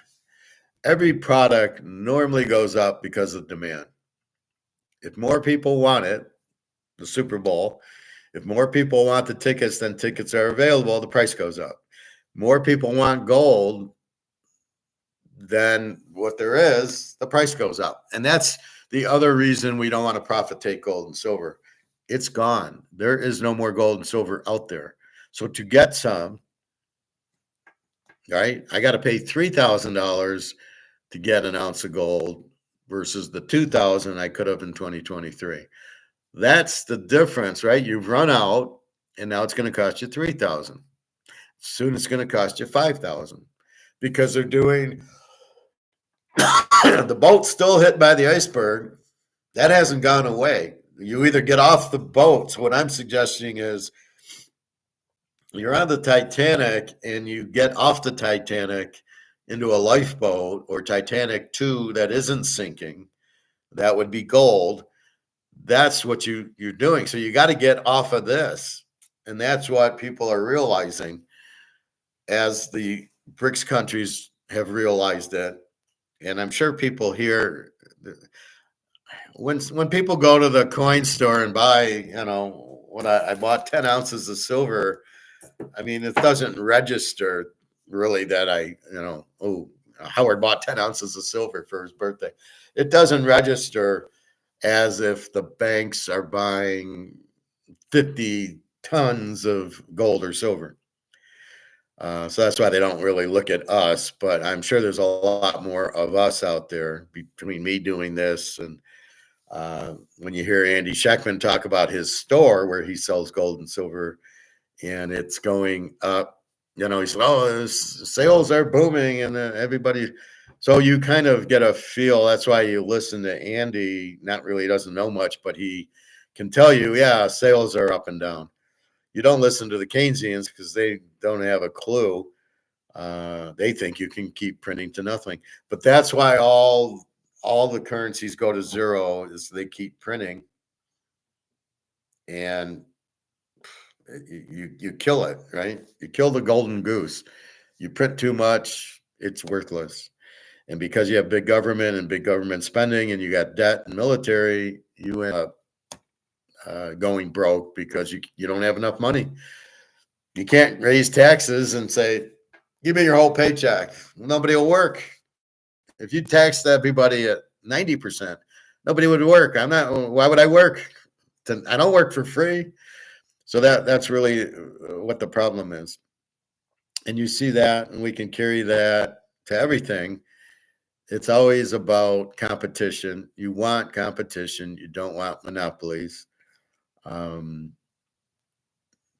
If we look at Trump with his incredibly crazy Bitcoin thing or crypto, what the fuck is he thinking? I think he's trying to, it won't cost the taxpayer a dollar. Well, how are you going to buy the Bitcoin? Well, we'll get it. Like, in other words, he's saying we won't confiscate it from the people, but if there's like a drug bust and they are doing crypto, we'll take the crypto. That's how he's going to grow the crypto. Yeah, good luck with that. So again, why aren't you profit taking your crypto? Well, because Larry Fink and Michael Saylor are saying don't sell it. It's going to keep going up. Why? We know why gold's going to go up because of the dollar going down. But how does that affect crypto? It doesn't, because crypto is priced in dollars. Gold's its own. This is its own money. Silver, this is mine. This is silver. It's real. I got it in my hands. This is real. It's very limited. It's money. Yeah, you can use it for Tomahawk missiles and you can use it for solar panels. Who the fuck cares about that? It's money. When the dollar goes out, you want to be holding this in gold. Right now, everybody's into gold because it's cheap. But once gold goes to 10, 15,000 an ounce, yeah, maybe this will be $50 an ounce by then. This should be $1,000 an ounce. If gold went up $1,000 in a year, a little over a year, from 2,000 to 3,000. You're telling me silver only went up 9? There's not that much silver that it should only go up. So that's where you can see the price fixing, which means the real price is much higher. That's why we're buying silver. Now, is it about to blow? No, not until COMEX gets out of the way. So we know COMEX is keeping this from going up $1,000, which means they're doing derivatives. It's all paper silver. They're flooding the market with paper silver. But paper silver is not this. So we need Russia and China and Dubai to come out with a silver and gold exchange where they actually price physical. So if I want to sell Bobby this, I said, Bobby, it's $500. Bobby gives me 500. That's the value of that. Right now, it's nothing. It's just they look at the COMEX for prices, and it's derivatives, and they're pushing the price down. Why is the price going down? The dollar's going out. Nobody's selling the silver. You can't get it, right? So what will eventually happen, because COMEX is not set up for physical, as the demand for physical, it'll blow up COMEX. That's the real best reason I can give you, is that the physical will blow it up. And then if Russia and China starts marking their silver at $100 an ounce, they'll go to COMEX and they'll say, good, I want it for 30. Why would COMEX sell it for 30?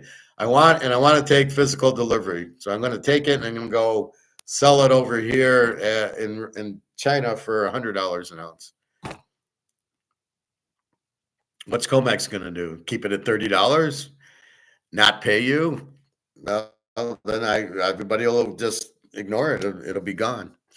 So that's COMEX. We know it's price fixed. And again, the central banks are the killers, because they allow the printing, and they allow all the criminals, give me $1 million, and they print $1 million for them. And then this is what's wrong with it. It's absolutely insanity how it got to that, how JP Morgan could be the monopoly.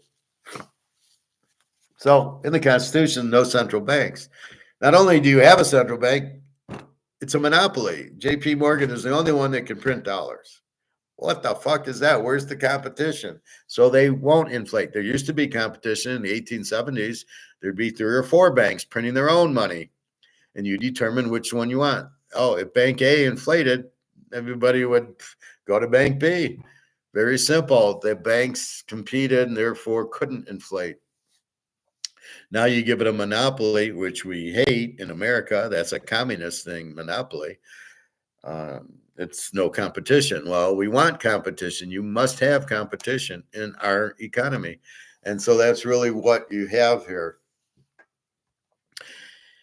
And that's where you go with it. Hey, Prophet, happy Sunday. I'm all fucked up because of daylight savings, but whatever. So that's really what you want there.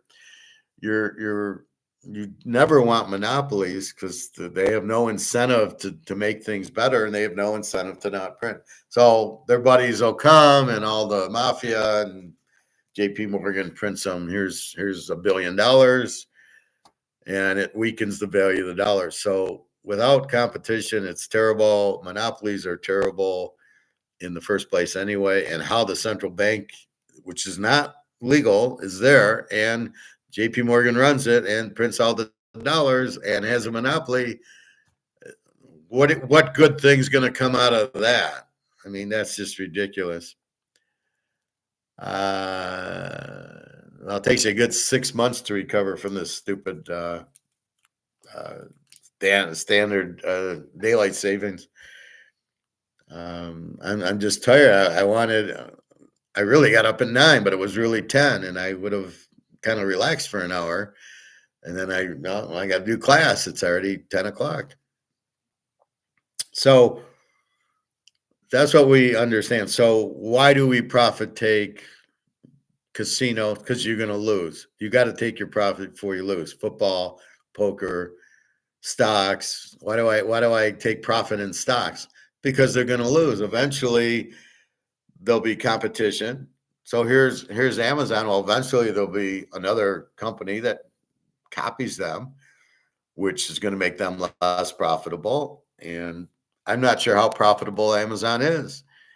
I mean, they got to deliver all the goods. That can't. I mean, that's got to be very expensive, and they're cheap. I mean, they got to compete to sell their goods with these stores.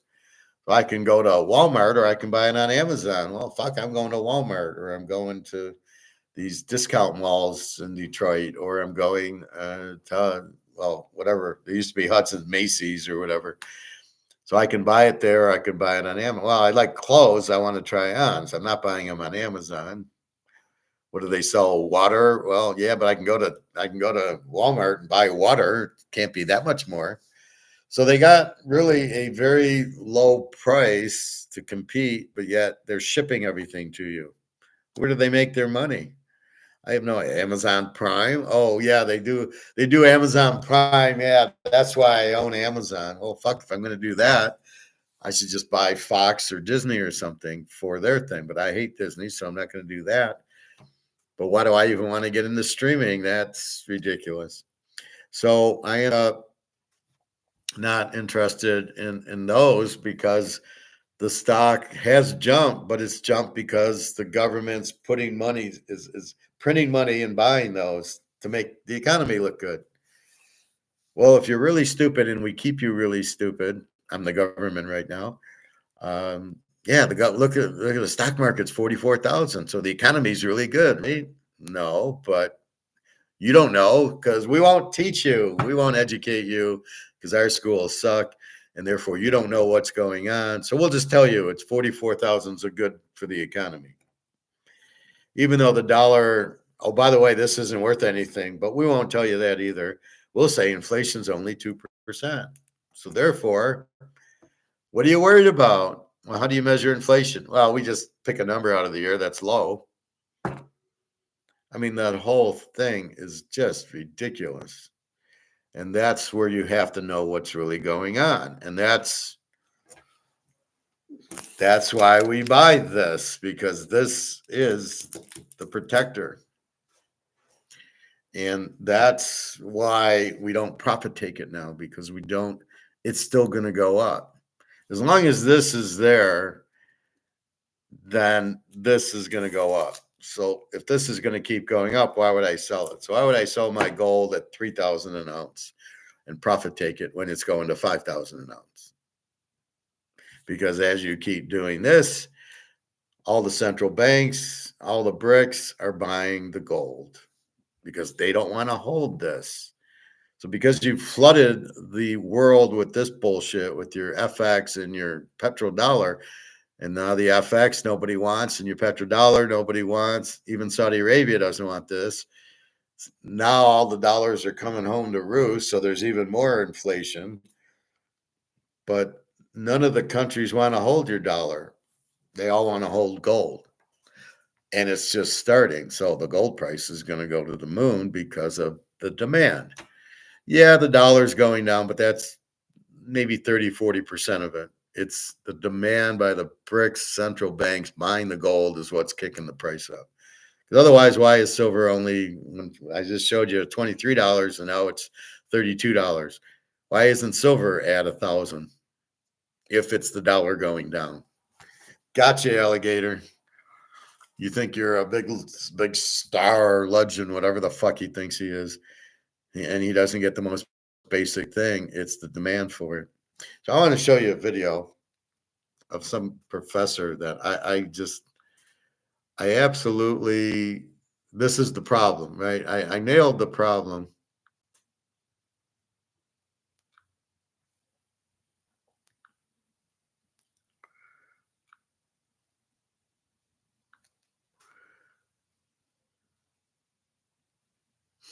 Let's see.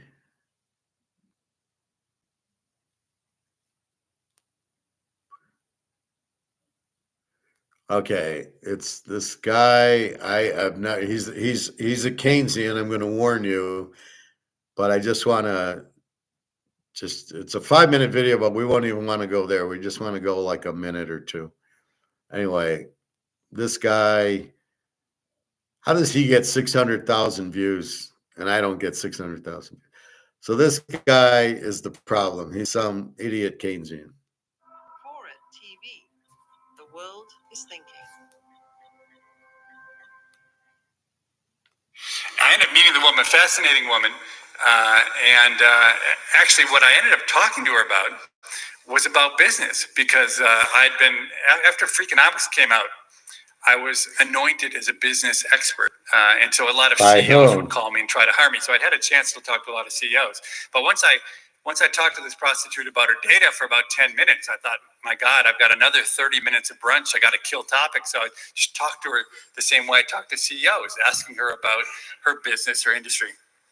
And she actually gave fantastic answers. She really seemed to understand her industry pretty well. She was a college-educated woman who had quit an $80,000 a year computer programming job to become a prostitute in order to do it. But when I finally tripped her up, it was the same way I always trip up the CEOs. Because I asked her, how do you set prices? Okay. And the thing is, setting prices is the hardest thing. Nobody knows how to set prices because, economic theory tells you how you should set prices, but nobody follows it. Okay. And so she gave me the same kind of terrible answers that CEOs give me. And her particular answer was, well, I just looked out on the internet to see what the other women were charging. And a lot of them were charging about $300 an hour. So that's what I decided to charge too. Okay, so that drives an economist crazy, right? There's the inverse elasticity pricing rules. I mean, if you know your marginal cost and you know your elasticity of demand, you know what price to charge. What the fuck did he just say? Do you know your marginal cost and your elasticity of demand? You know your price. What's he talking about? This is the problem. I had one of these idiots in my undergrad. This is a Keynesian, and that's how they talk. And this is why nobody understands what the fuck he's talking about. Bottom line is, she's saying, as a prostitute, obviously I can make more money because I'm probably red hot, very pretty girl. I would assume if she can quit a job making $80,000 and prostitute and make more than $80,000. Very smart. How do you set your price? Well, she's saying I'm looking at what the market is at. And if the market's $300 for an hour, then that's what I'm going to charge. Because if I charge $1,000, I won't get any business. Seems pretty obvious to me that what's your market and what are you selling it at? So my market is 300 and then I have demand there. But if I make it 600, I won't get any. The market's down at 300. What the fuck is he talking about? I don't even know what he said. I don't even want to, the elasticity of your demand. In other words, will people pay more for you? Let's put it in English. Will people pay more for you?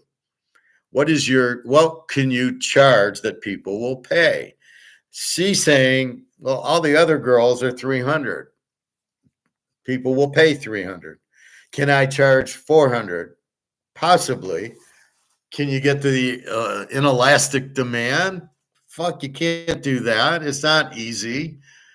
If I was a business leader and I hired this joker, I'd fucking hang myself. You got to be kidding me. This guy's an idiot, right? He's a Keynesian. This is the trouble that I talked to you about with Keynesians.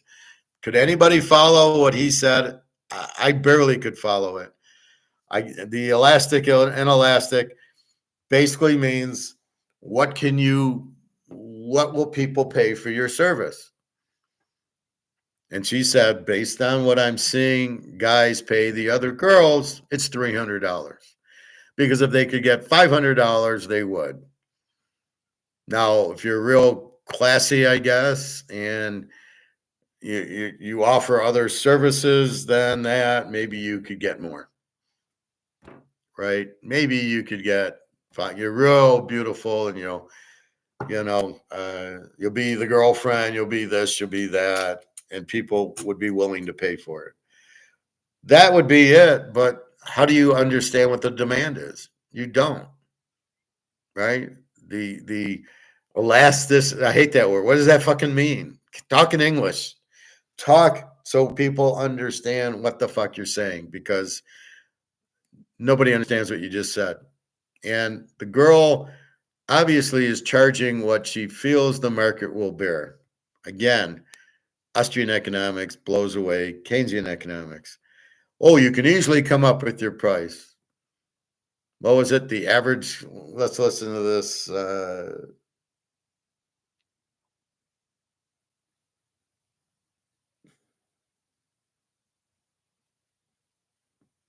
was, well, I just looked out on the internet to see what the other women were charging. And a lot of them were charging about $300 an hour. So that's what I decided to charge too. That's the market. How else do you determine your market? What should I sell my Canadian club for? What's the market for? What are the other whiskeys selling for? I mean, it's not hard to figure out what the market says. What do I charge this? My guy sold this to me at $34.60 an ounce. Or, I actually got this one yesterday. $34.60 times 5. That's what the guy sold it to me, because everybody's using comex as the spot. The spot's coming from comex, and that's where I'm saying comex is wrong. Now the prostitute's sitting there, well, everybody's charging $300. I'm going to charge $300. Can you differentiate your product, to charge more? If you charge $400 and the whole market's $300, will you get any customers? Why would you? Why would I go to you when I could get the same product for $300, or the same service? That's really the question. Will you be able to charge $400 and get customers? If you could, why would the other girls, who I assume are just as pretty as her, if they're only charging $300, why would a customer pay $400 versus $300? Right? You'd pay $400 because I'm getting something extra from her than all the other girls. But that's not how it works. When I go to Amsterdam, it's, I think, 60 euros to be with the girl for about, I think it's 25 minutes. And all the girls are the same because it's a marketplace. So if one of the girls was $100, nobody would go to her, because there's all these other hot girls, hot European, who I can pay $50 for.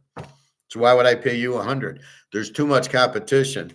You need to be in a spot where you're the only one, where I'm the monopoly.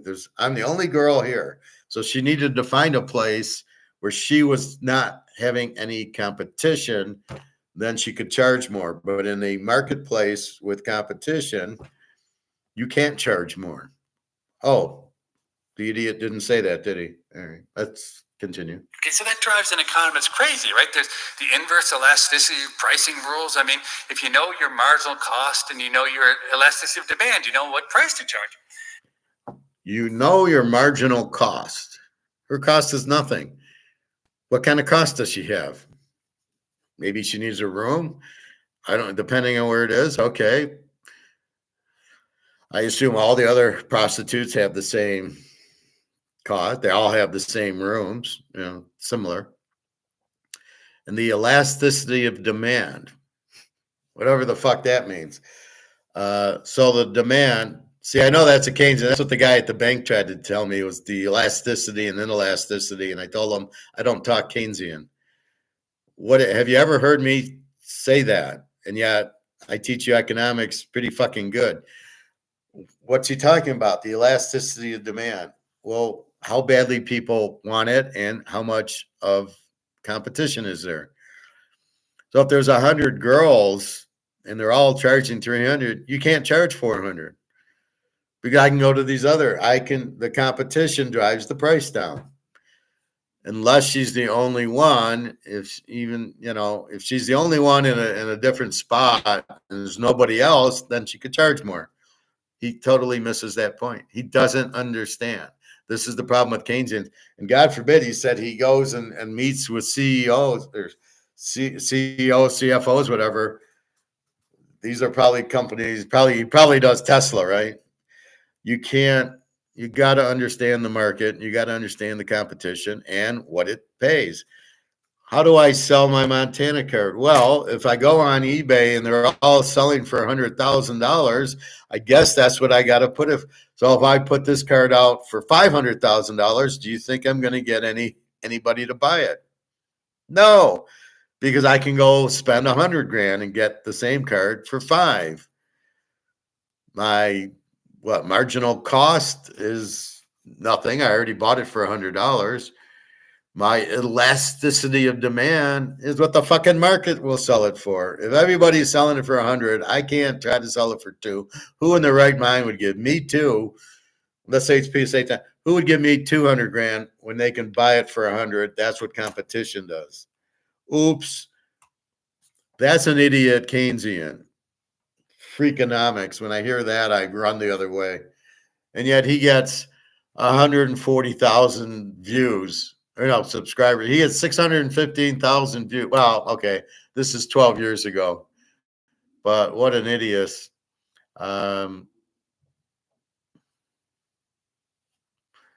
Unbelievable.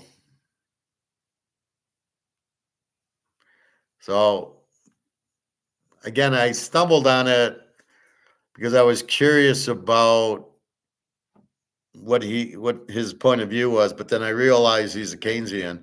See, this is what pisses me off is guys like this telling you things that are just wrong, that are just stupid. And the way he tells you the elasticity of demand, what the fuck does that mean? And I got a master's and I struggle. Basically, in English, it's what will somebody pay for it? And gas in the car you need, you'll pay more for it.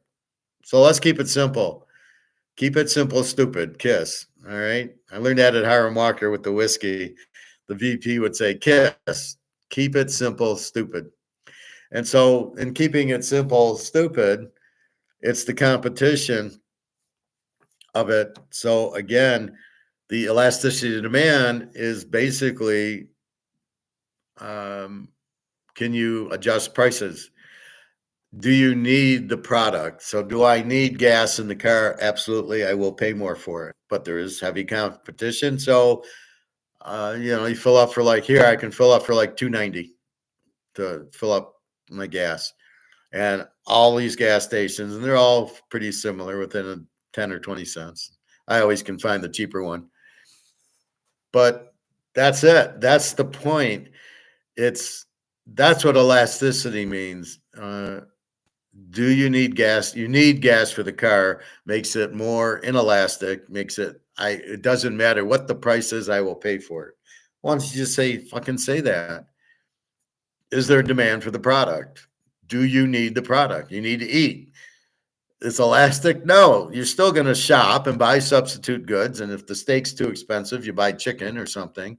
Well, you need to eat.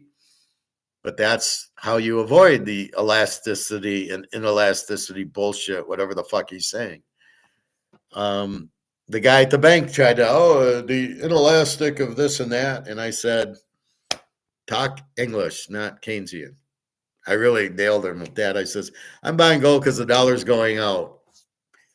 That's what I know. I don't know what language you want to talk. And don't tell me I don't know my economics. Go fuck yourself. So if there's a bunch of prostitutes that are selling their service for 300, then you can't sell yours for 400. Because why would I buy it? If I can get the same thing for 300 as I could for 4, I mean it's a girl and you're going to play. So what? I can play with another girl for 300. Why would I play with you for 400? And that's really it. And at that point is what he doesn't explain. So he's saying it's easy to come with your price. You have to check the market. You must check the market to understand what to charge. So what the girl did was exactly correct. Oh, it's easy to come up with the price. It's not easy to come up with the price. If you didn't have a market, you couldn't. If you're in a different city and there's less competition, the price would be different. The men want the service, of course. Do the men want her more than the men want the other girls? That's the question. And if the man just sees all the girls as the same and they're all 300, why would I pay you 4? It's just like gas. If the gas is the same price, why would I fill up for $3.25 a gallon when I can fill up for $2.95 a gallon? It's fucking gas going in the car. I do need the gas, but as long as it's all the same, it's all regular gas, I'm going to buy the cheapest. I'm going to buy, if the biggest thing is when I go to my meat store to buy my meat, it's the same thing. I go pay. They also have the regular store, so I look at like a yellow pepper, red pepper, avocados. They're like $1, $2 more at the store, and I go, well, an avocado is an avocado. Why would I pay you $2.50 when I can get it for $1 at Walmart? So I go buy my avocados at Walmart for $1 instead of paying $3. It's the same good. It's the same thing. So why pay more for the same thing? So again, unless this girl is just far prettier than all the other girls, then she could charge more. But otherwise, what the fuck is this guy talking about? Elasticity of demand crap. All right, so I gave him a negative.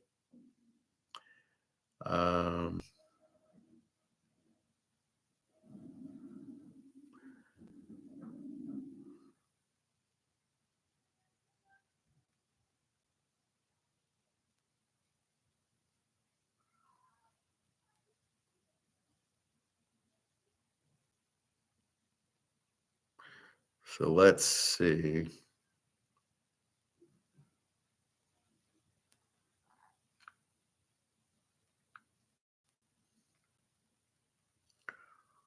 So yesterday, here's alligator, but it's very similar to what we have been seeing. So I think I showed you this alligator the day before. He's basically on different shows saying the same thing. It's not the dollar, it's not gold going up, it's the dollar going down. And I go, or it's the dollar debasing. No, the dollar's inflating. So I don't get it. Andy Scheckman said something.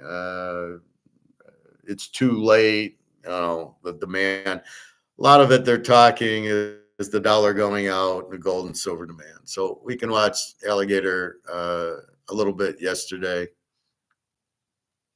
Robinhood Gold offers a high APY on uninvested cash. Join Robinhood Gold now. Across America, predicting the outcome of the big game just got a whole lot more interesting.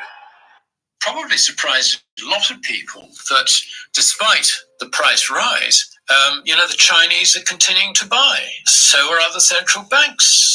So what's all this about? Well, the answer is quite simple. And that is it's not gold going up, it's paper currencies going down.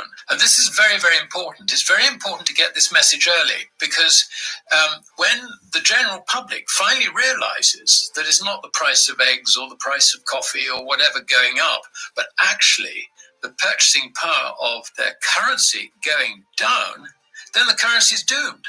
Good evening, investors. If you think gold is so the currency is doomed, as we know, but he misses the point. The gold goes up because of the demand. The demand for silver is there, but central banks aren't buying it as much, and COMEX is still controlling the price, which he doesn't understand or doesn't talk about. The milk and eggs going up. Yeah, that's the dollar going out, which is why I emphasize that. It's a dollar. That's why you see the dollar like this, because it's not worth this anymore. This is $5. I just don't want to rip this up, but basically this is the result. It's worth 1 cent, basically. The dollar's worth a cent. That's what it buys you. That's why if you have $500,000 in your 401k, it ain't going to buy you anything. That's why you want to get out of stocks, because all these balance sheets have that, and there's no value to it. I got to have an avocado because I'm all screwed up, but now it's 12:30, so I want to eat.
All right.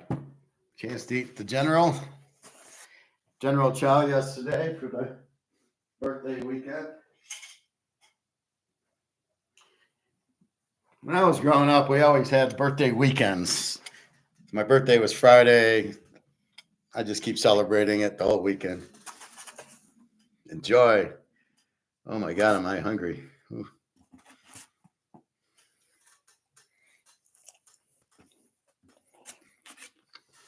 All right, so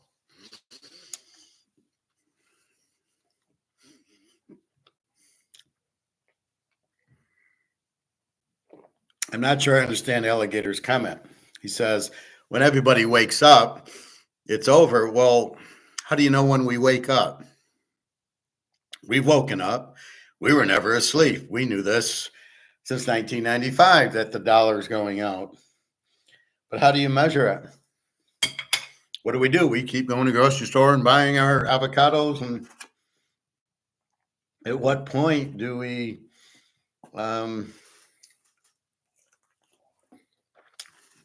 know, but what's our option?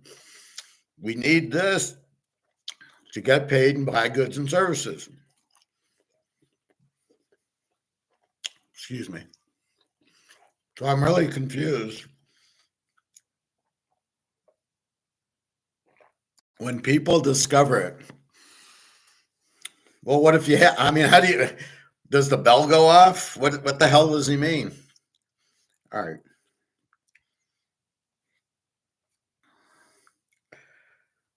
Think again, because it's not gold going up, it's your currency going down. Okay. That's the stark reality financial expert Alasdair MacLeod warns Who's about an as we enter a expert? turning point in the global financial system. The dollar, the euro, the yen, and the pound are all declining in purchasing power at an alarming rate, and the moment the general public wakes up to this fact, fiat currencies could be in serious trouble. All right, we know every currency for every country is going through the same thing. None of them are backed by gold. They all have debt. They all print too much money, and they're all worthless. When the public figures this out, excuse me, what's going to happen? Is there a flag that's going to go up, a gun that's going to go off? I mean, what do you mean when the public figures it out? We figured it out. I've been telling you this for 3 years. We all know that's what's happening. But then what happened? It's not collapsing. Why isn't it collapsing? Why isn't there a new dollar coming out? So I don't really get when we figure it out, which we have, then what happens?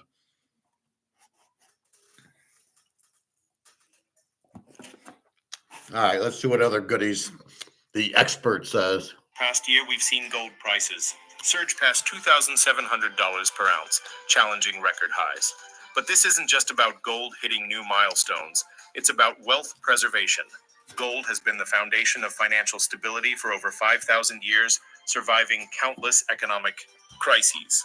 The real question isn't how high gold can go, but how far fiat currencies can fall. Alasdair MacLeod makes an essential point. Physical ownership matters. Many investors believe buying gold ETFs or gold derivatives offers protection. Drop it, and then it sinks straight up. ETFs or gold derivatives offers protection. The truth is they don't. ETFs are tied to a deeply interconnected financial system, and in times of crisis, you don't own gold, you own a paper promise.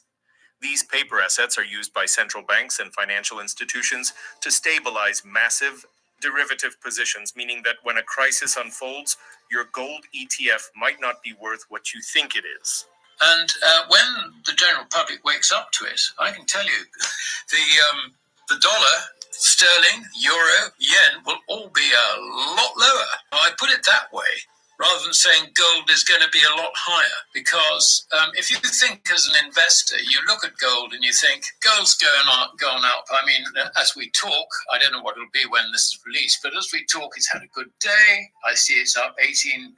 It's currently trading at $2,712, challenging the levels we saw, sort of 4 weeks ago. If it breaks that, then it's going to go and hit new highs and so on. But do we really want to pay this much for gold? I mean, perhaps we should hang on and wait for a decent shakeout.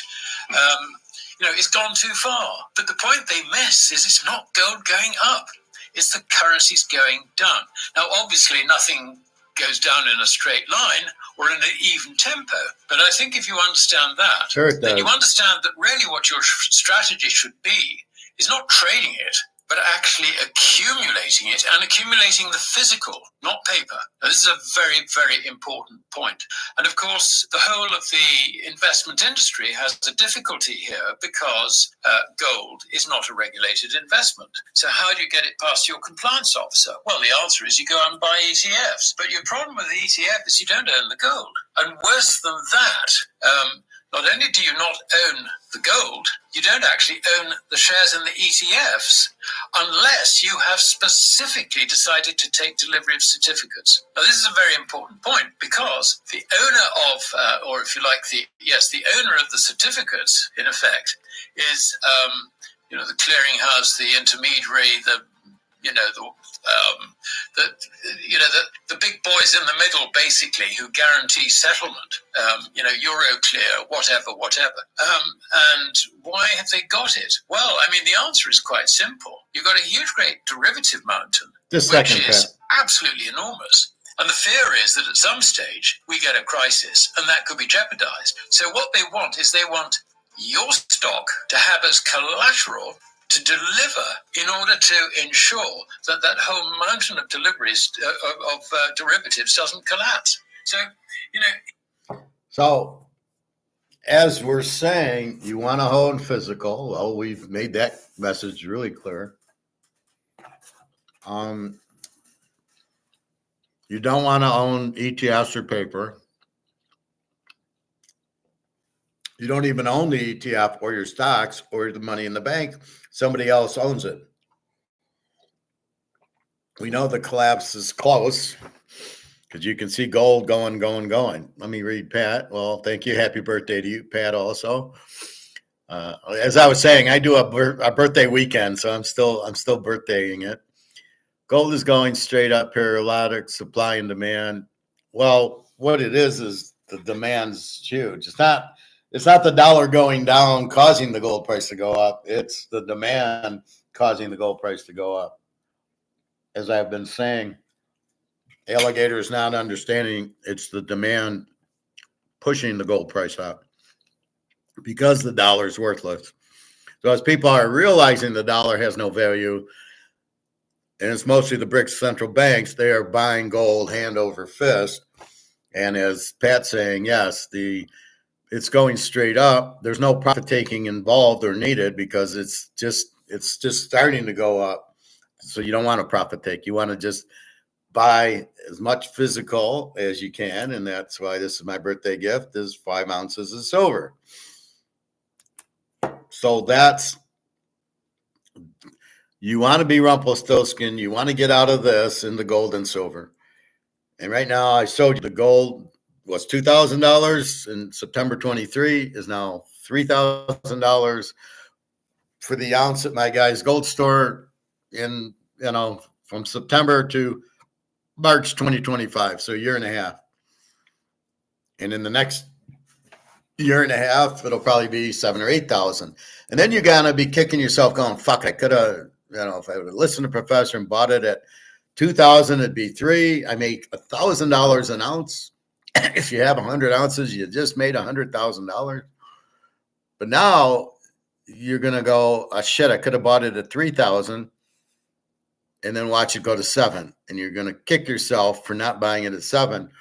And you're going to kick yourself for holding your 401ks in this shit as it's worth nothing. And it's not even your money in the 401k because when the shit hits the fan, JP Morgan's going to take your 401k. You're going to go, it's mine. And we're going to say, no, it's ours. So if you don't get out of the dollar, you're not even going to own it.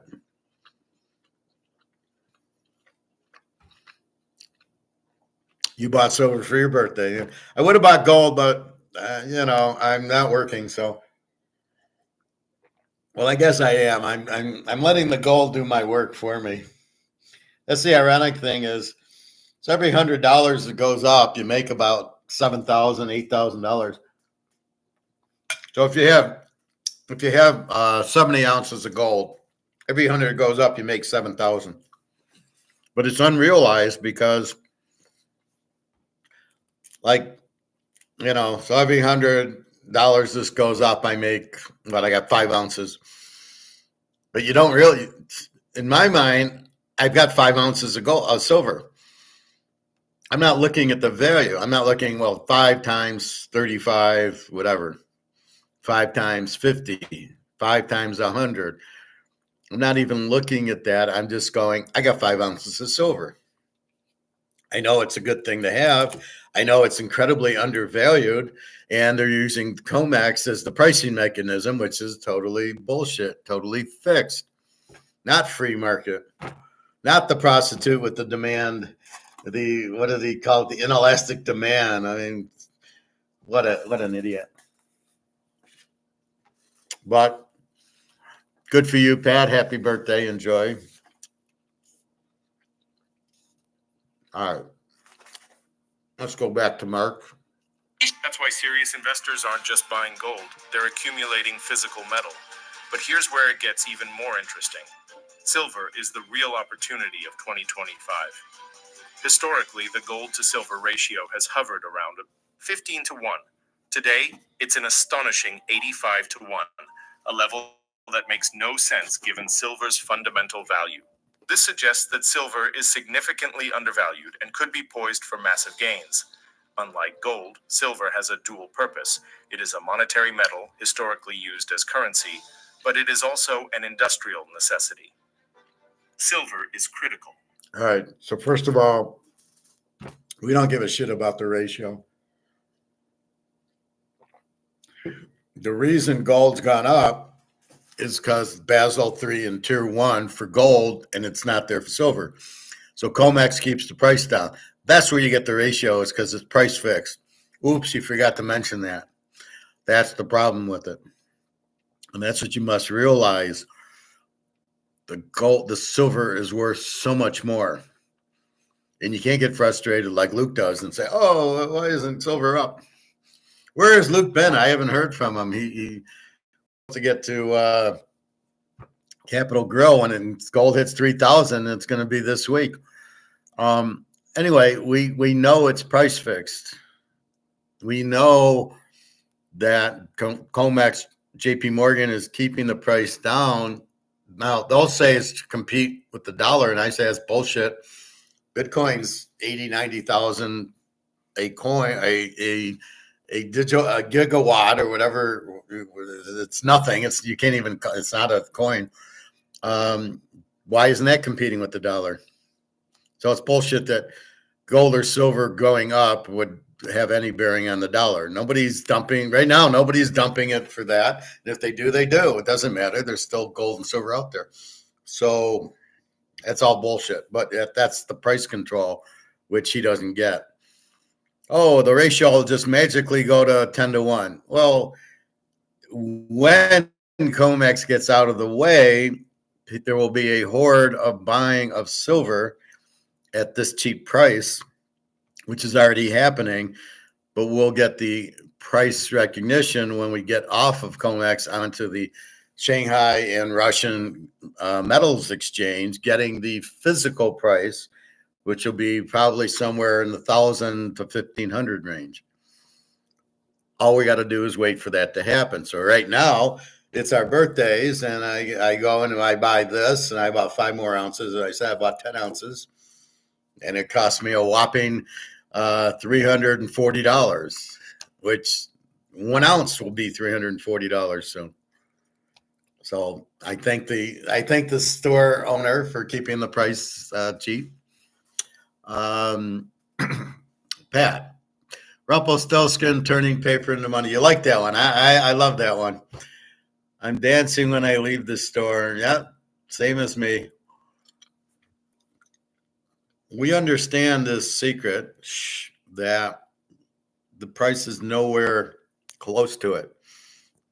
You buy Apple stock, what you're doing in the stock market is you're actually doing the reverse. The stock is higher than its real value. The stock probably is worth 100, but you're paying 200 for it. So you're buying you're giving 200 for 100. Here, we're buying $35 or $34 silver that's really worth $1,000 an ounce. So we're doing the reverse.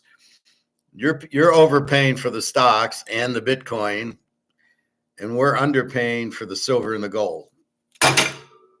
That's really it in a nutshell. That's why we sing and dance on their way out, and we do Repostoskin, because we know it's a joke. It's so undervalued, and it will. And the common criticism is, well, why isn't it higher? It hasn't moved. Why is it going to move now? Well, you've got massive inflation, and you've got BRICS buying it. So you've got heavy demand, which will raise the price, and you got inflation, which nobody wants to stay in the dollar. So you've got two things hitting it. So the black swan is all over the place. There's like 10 black swans flying around, and that's really what it is. We know it's worth a lot more. That's why we sing and dance going out. It's like you drive there hoping it's still there. And then when you get it, you love it. You can't, you're just amazed. And even the shop owner who's selling it for the 34, you look at him and you're going, are you insane? Why are you selling this silver at $34 an ounce? Because they don't know what they're doing. They're just moving inventory. This is just a piece of inventory. It's not an asset. I paid 32 for it. I'm going to sell it to you for 34 because that's what all the other stores do.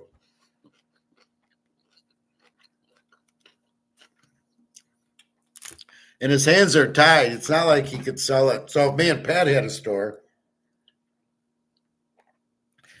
and we had silver, and we know this is worth $1,000 an ounce. So I should sell this for $5,000. I know I should, but I can't because the market, or as we're talking with the prostitutes, they're all selling for $300. They're all selling this at $34.60 an ounce. Even though we know it's not worth it, it's worth a lot more. What do you do with it? And that's the problem with the stores. They're just missing the point. They don't understand the price fixing. They don't understand the demand. It's just inventory to them, and you just shake your head going, what an idiot. And I tell my guy, I try to be nice and say, hey, gold's going to 3,000. Well, it's at 29.50. Now I go, gold's going to 5,000. And he listens, but he keeps selling it. You see the sheet at 3,000 right now. There is no price for gold and silver. The ultimate black swan is the empty vaults in London.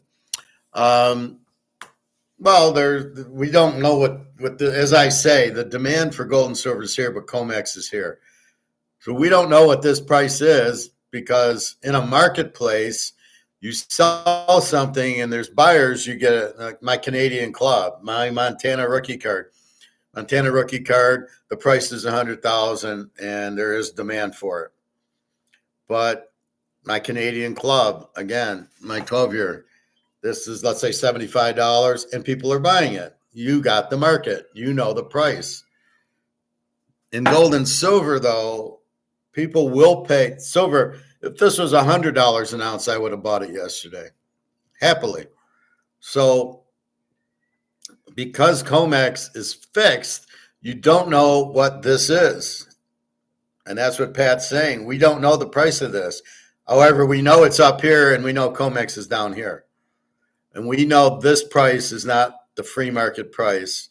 This is what people will pay, and the price should be up here, which is why we sing and dance and Rumpelstiltskin, because we're paying this for something that's worth this. And we love it. And that's what when people don't buy gold and silver and they want to hold on to their stocks, I can't comprehend how stupid these people are. I don't understand. Why do you think your stock's gonna? So in 6 months, you think it's still going to be worth 500,000 or maybe 300,000?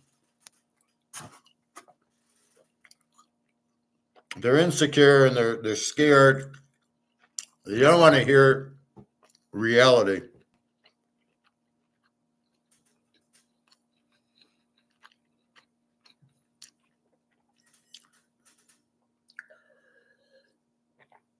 At some point, one silver coin will be the equivalent of a monthly income.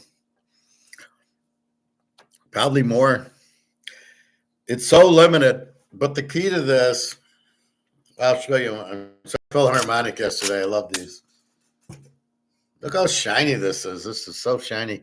Anyway, this will, I like this side better. This really, keep in mind how limited this is. And keep in mind how many billions of people there are, and they're all fucked. All their currencies are worthless. If you're a euro, if you're a Swiss, if you're a US, if you're Chinese, if you're Indian, you're all fucked. You need this, but there's not that much of this. So I go back to the Super Bowl. You buy the ticket at $1,500 and somebody will pay you $5,000 for it because they want to go, and there's not enough tickets for that. Well, imagine worldwide silver. Not just US. This is the whole fucking worldwide. This is Singapore and China and Russia and India and all the Europes, and all their dollars are gone because they're all doing the same bullshit. And there's only so much of this. So my point I'm getting at, Pat, is this might give you 5 months of rent. We don't know, because this is your only option. This is the only lifeboat, is this in gold. This is real money because they can't print it. This is survive because you can't inflate it. You can't print this. So it can never lose its value because it's very limited. They can come out and try to talk you into telling you how wonderful this is and how wonderful this is. But what they don't tell you is, yeah, but we're going to keep printing it till it's not worth anything. And then the whole world, 10 billion people, only have one option, gold and silver. But there's only 200,000 tons of gold, which is already gone. And let's say 500,000 tons of silver, which is already gone. It's gone. It's already out there. Yeah, you can find some in the ocean, but that's probably part of it. All the Spanish ships that sunk with gold. Well, good luck finding it. Good luck going down to the bottom of the ocean and trying to find it. Somebody did that, and then they had to give it to the Spanish. I think it was in Miami. Some guy savaged all this gold, and it ended up being a Spanish ship, and they had to give the gold to Spain. I'm sure they were happy about that. But that's probably part of the 200,000 tons would be that, I would imagine. And China found 60,000 ounces or whatever in China. They've already got it. It's already theirs when they dig it out of the ground in 5 years. But that's okay, because the demand, it's like you could sell 1 million tickets to the Super Bowl, but the stadium only holds 70,000, but the demand's bigger. So the demand for gold and silver is so big, it'll blow comex up, because comex isn't made for physical. And then the Russians want it and the Chinese, and then, so there's only so much. So the only way that you can get it, you have to pay more. And I showed you it was $2,000 in September of 2023 is now $3,000 because it's gone. So the price goes up, because if you want it, you got to pay more for it. That's why I don't mind buying quarter ounces or tenth of ounces. Give me as much gold as I can get, and if it's got to be quarter ounces, I'll still dance and sing out of the store, because it's still it's so limited, and it's going to be, you'll have to buy it from somebody. And if I pay 5,000 an ounce, I'm not giving it up for less than 5. So I'm going to want 10,000 an ounce. And there's so much demand that they have no option, because you can't get into this. And the only thing that's going to be good is the gold-backed currency, and that's BRICS. So BRICS is king. Rick's figured it out. Trump wants to do Bitcoin. Yeah, good luck with that, Trump, because you have no gold in Fort Knox, and you know it, and we know it. Pat, at some point, one silver coin will be the equivalent of a monthly income, and as I just said, it could be 5 or 6 months of income. Silver is the magic metals that increases in utility value in the real economy. Silver is the magic metal that increases. Well, so what are you saying? They use it for batteries, so it has a dual purpose. Yeah, but the demand for it as money is going to be huge because there's only so much gold, and it's going to be so expensive. You'll get silver. What's going to happen? So India is making all these solar panels, right? What do you think is going to happen? All the military are going to go take the solar panels and rip the silver out of them. That's what's going to happen with silver. If you think the solar panels are safe, they're not. But that's a very small thing. The biggest thing is their money. And as expensive as gold's going to get, you'll have to buy silver because gold's going to be out of your reach. And why I laugh at Warren Buffett, he could have been buying it at $2,000 an ounce. Now he's sitting on 200 billion monopoly money, and he's not buying gold and silver. And you're like, what are you waiting for?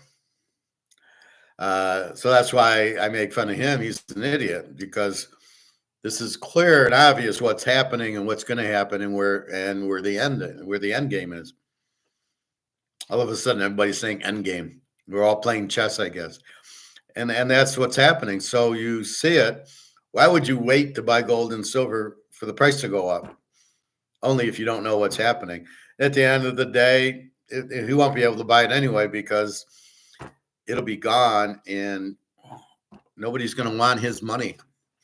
Oh, you're giving me toilet paper, monopoly money, U.S.? Sorry, I don't want it. That's the part he misses. That's why we rush to buy the gold and silver today, because people will start. I told the guy at the store, my biggest fear is you won't take my money. And he's like, you can see it's over his head. And he goes, well, I don't see that happening for a while. And I'm going, you shouldn't be taking it now. You have gold and silver. You should be hoarding it, not selling it. But the fact you're selling it and you're taking monopoly money for it. So that's what I don't understand. When everybody realizes the dollar's worthless, what's going to happen? Nothing's going to really change. It'll just be much more with gold and silver. But at what point does Kroger's say, oh, shit, the money's worthless? Or whoever is going to say the money's worthless. I mean, even in Venezuela, they still use it. Look at Zimbabwe. You needed a wheelbarrow worth of money. And in Germany. So even then, they didn't really say it was worthless until you needed two wheelbarrows for bread and milk. At that point, then they came out with the new dollar. But they never really acknowledged that the Reichsmark was worthless. The Deutschmark just replaced it, and that's what will happen here. So they'll come out with new currencies. That's how you blow up the old currencies. But then you got to reprice everything, and that'll be the key. All right, back to... In the production of solar panels, electronics, and medical devices. With governments worldwide pushing toward green energy and digital infrastructure, the demand for silver is set to rise dramatically in the coming years. And here's what investors need to know. When gold moves up, silver historically moves twice as fast, closing the valuation gap. Those who recognize this early could see significantly higher returns than those who only focus on gold. Want to know why I choose Robinhood Gold for managing my money? No. Check out this APY on uninvested cash. With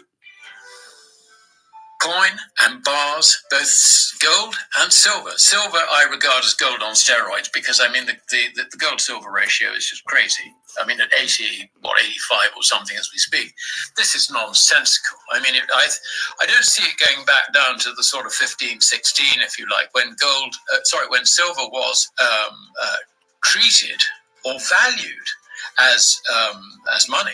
I don't think we're going to get there. But these levels on the ratio are just absolutely crazy. And as gold goes up, silver will go up twice as fast to bring that ratio down to something which is, if you like, more sensible. So I think, 2024 was interesting.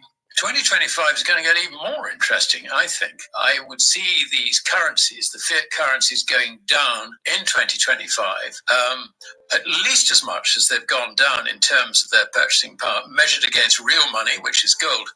And there are other problems in the background. And I think one thing that could really drive this very, very hard is the debt mountains that governments have. I think the psychology of it in the West, we are so far behind. We really are. And if you look at the mining sector too, there are mines which are so incredibly cheap. If you have half an understanding of the potential for the relationship between fiat currencies and gold. And of course, the institutions will switch quite rapidly out of the sort of tech stocks and all the rest of it when that bubble goes, and they'll be walking into trying to find mines. And how many analysts do they have now? I mean, there are very few actually good analysts. I mean, brokers haven't invested in analyzing and covering the mining sector. It's a dirty business and all the rest of it. And anyway, it's been dead for Christ knows how long.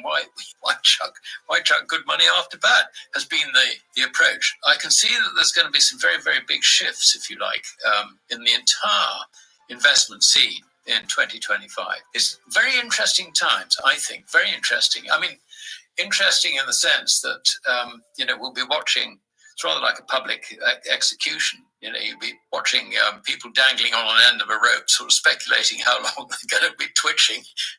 So I was thinking, hold on, this could happen to me. There's a sort of that sort of feeling, watching these developments. For those of us who have, if you like, an understanding of the relationship between money and credit, this is actually a very, very serious junction. As we approach the year 2025 is shaping up to be the biggest test yet for fiat currencies. Western economies are trapped in a cycle of unmanageable debt.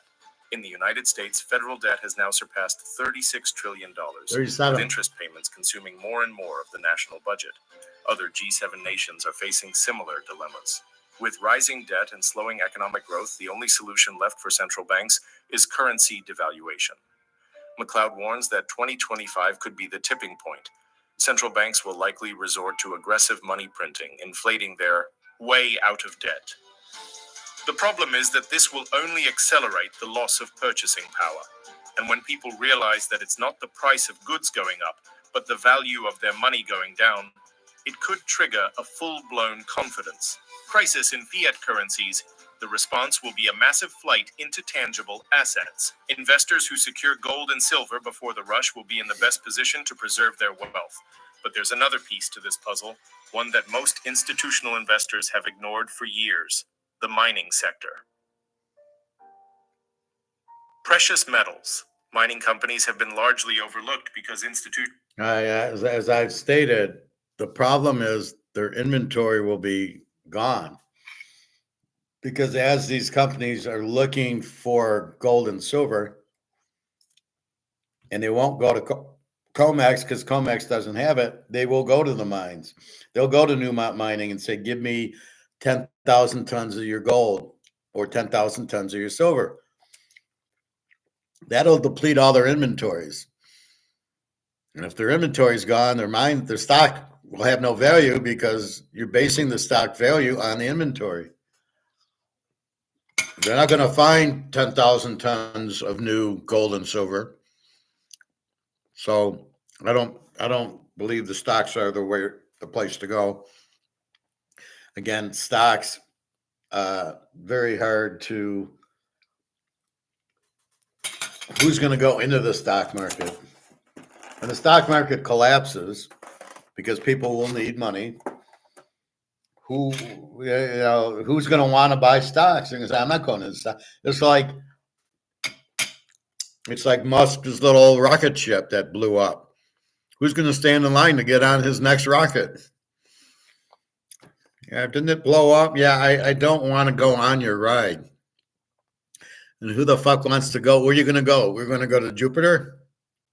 Let's go to Saturn or Mars, and we can meet Arnold Schwarzenegger in Total Recall in Mars. What are you going to go? There's nothing there. Yeah, okay, I'm on Mars now. Now what? I can't breathe. I can't eat. Yeah, what a great vacation. I'd rather go to Recall where it's just me never leaving my house than going onto the planet and have to face Colhagen and Richter. Not for me, buddy. So again, the stocks really aren't the place to go.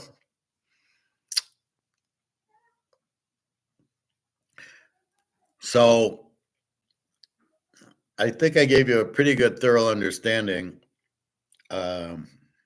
why I just went and bought 10 more ounces of silver.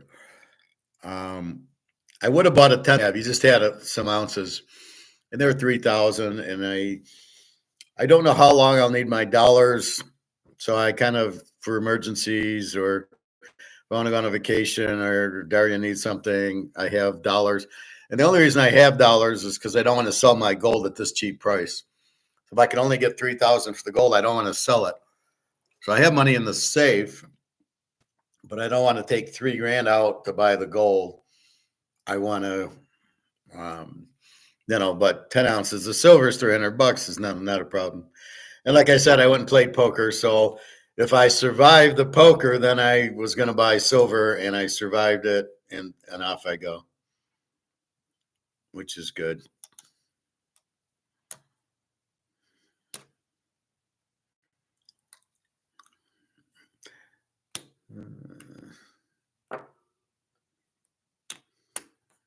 So everything else,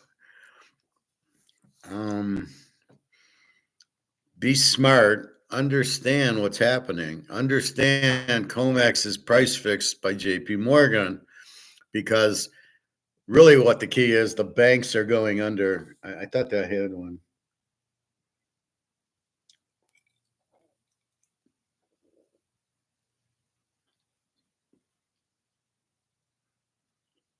We showed Mark McGuire.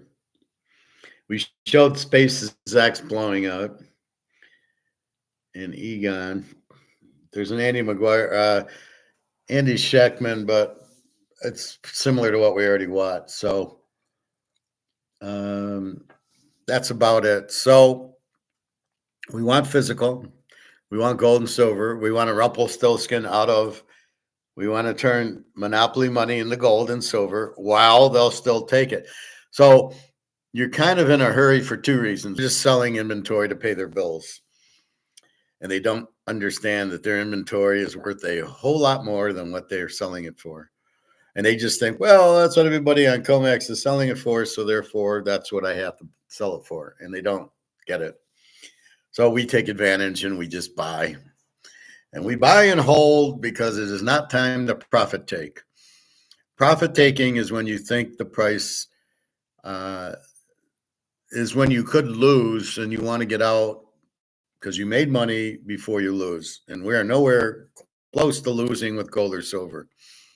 In fact, we haven't even begun to really. Silver will be $1,000 an ounce. Why would I profit take at 32? And gold will be 20,000 an ounce. Why would I sell it for $3? At the casino, the odds are against you. You want to profit take, right? You made $1,000 in craps. You get out. You take your money and run. Blackjack, baccarat, poker. You could lose, so you got up and you take your money and say, "Thank you, I didn't lose." That's the whole point of it. In gold and silver, when Egon says wealth preservation, what he's saying is you get out of the dollar before you lose it. So the gold and silver will keep your value. So if you have $100,000 in toilet paper, you buy $100,000 worth of gold. Now you're protected. You have the 100,000. It's just not in this. It's in gold. Gold's not going to go down to zero. Gold's going to go up. The dollar is going to zero. So again, which elevator do you want to be on? The one going up or the one going down? That's why you don't profit take that. That's why you do profit take Bitcoin and stocks, because they're going to go down and you want to get off the elevator before they do. Because once those go down, they go down fast and hard.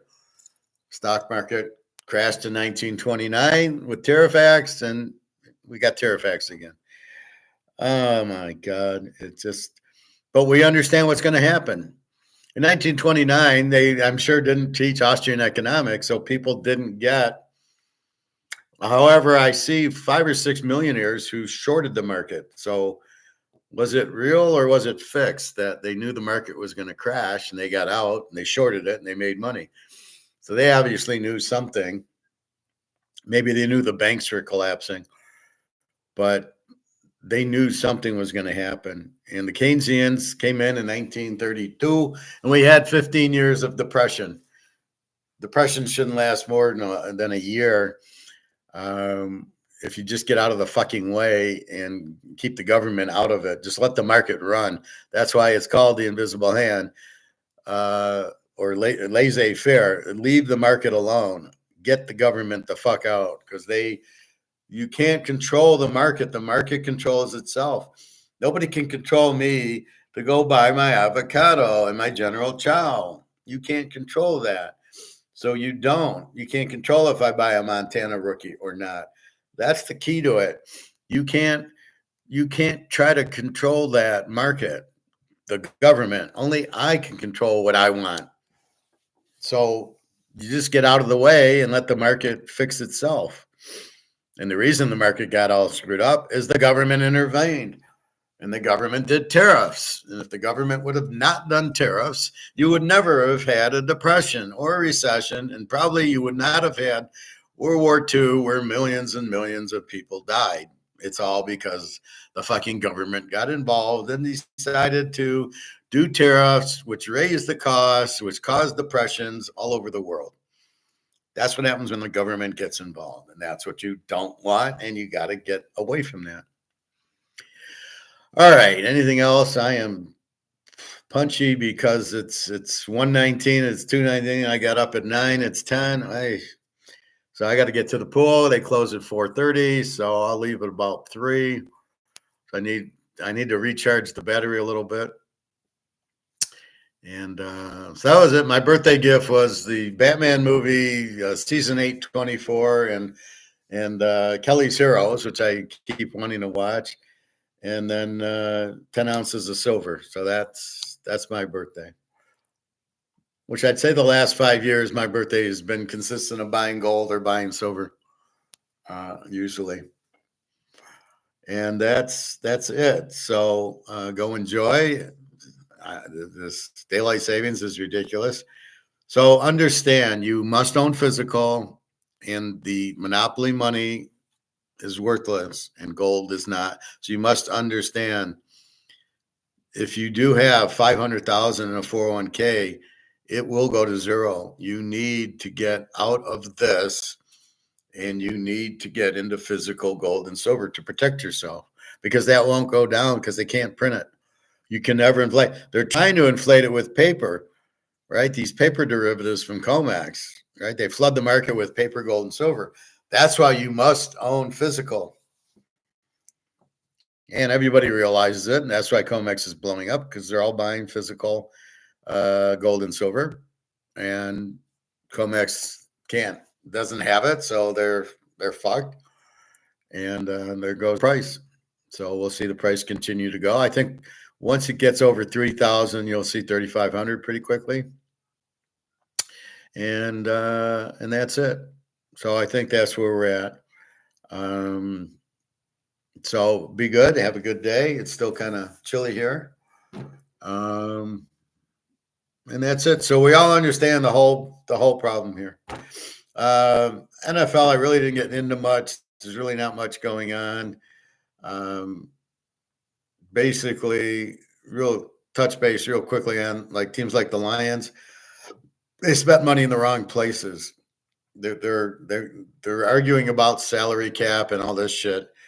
You can't pay a bad quarterback $50 million and then wonder why you can't bring in Myles Garrett. And you can't pay an offensive tackle, both of them, $30 million or $20 million, whatever he paid them. You can't pay those guys that kind of money. They're tackles. Who cares? They're not critical. They don't play defense. You need to spend more money on your defense than your offense.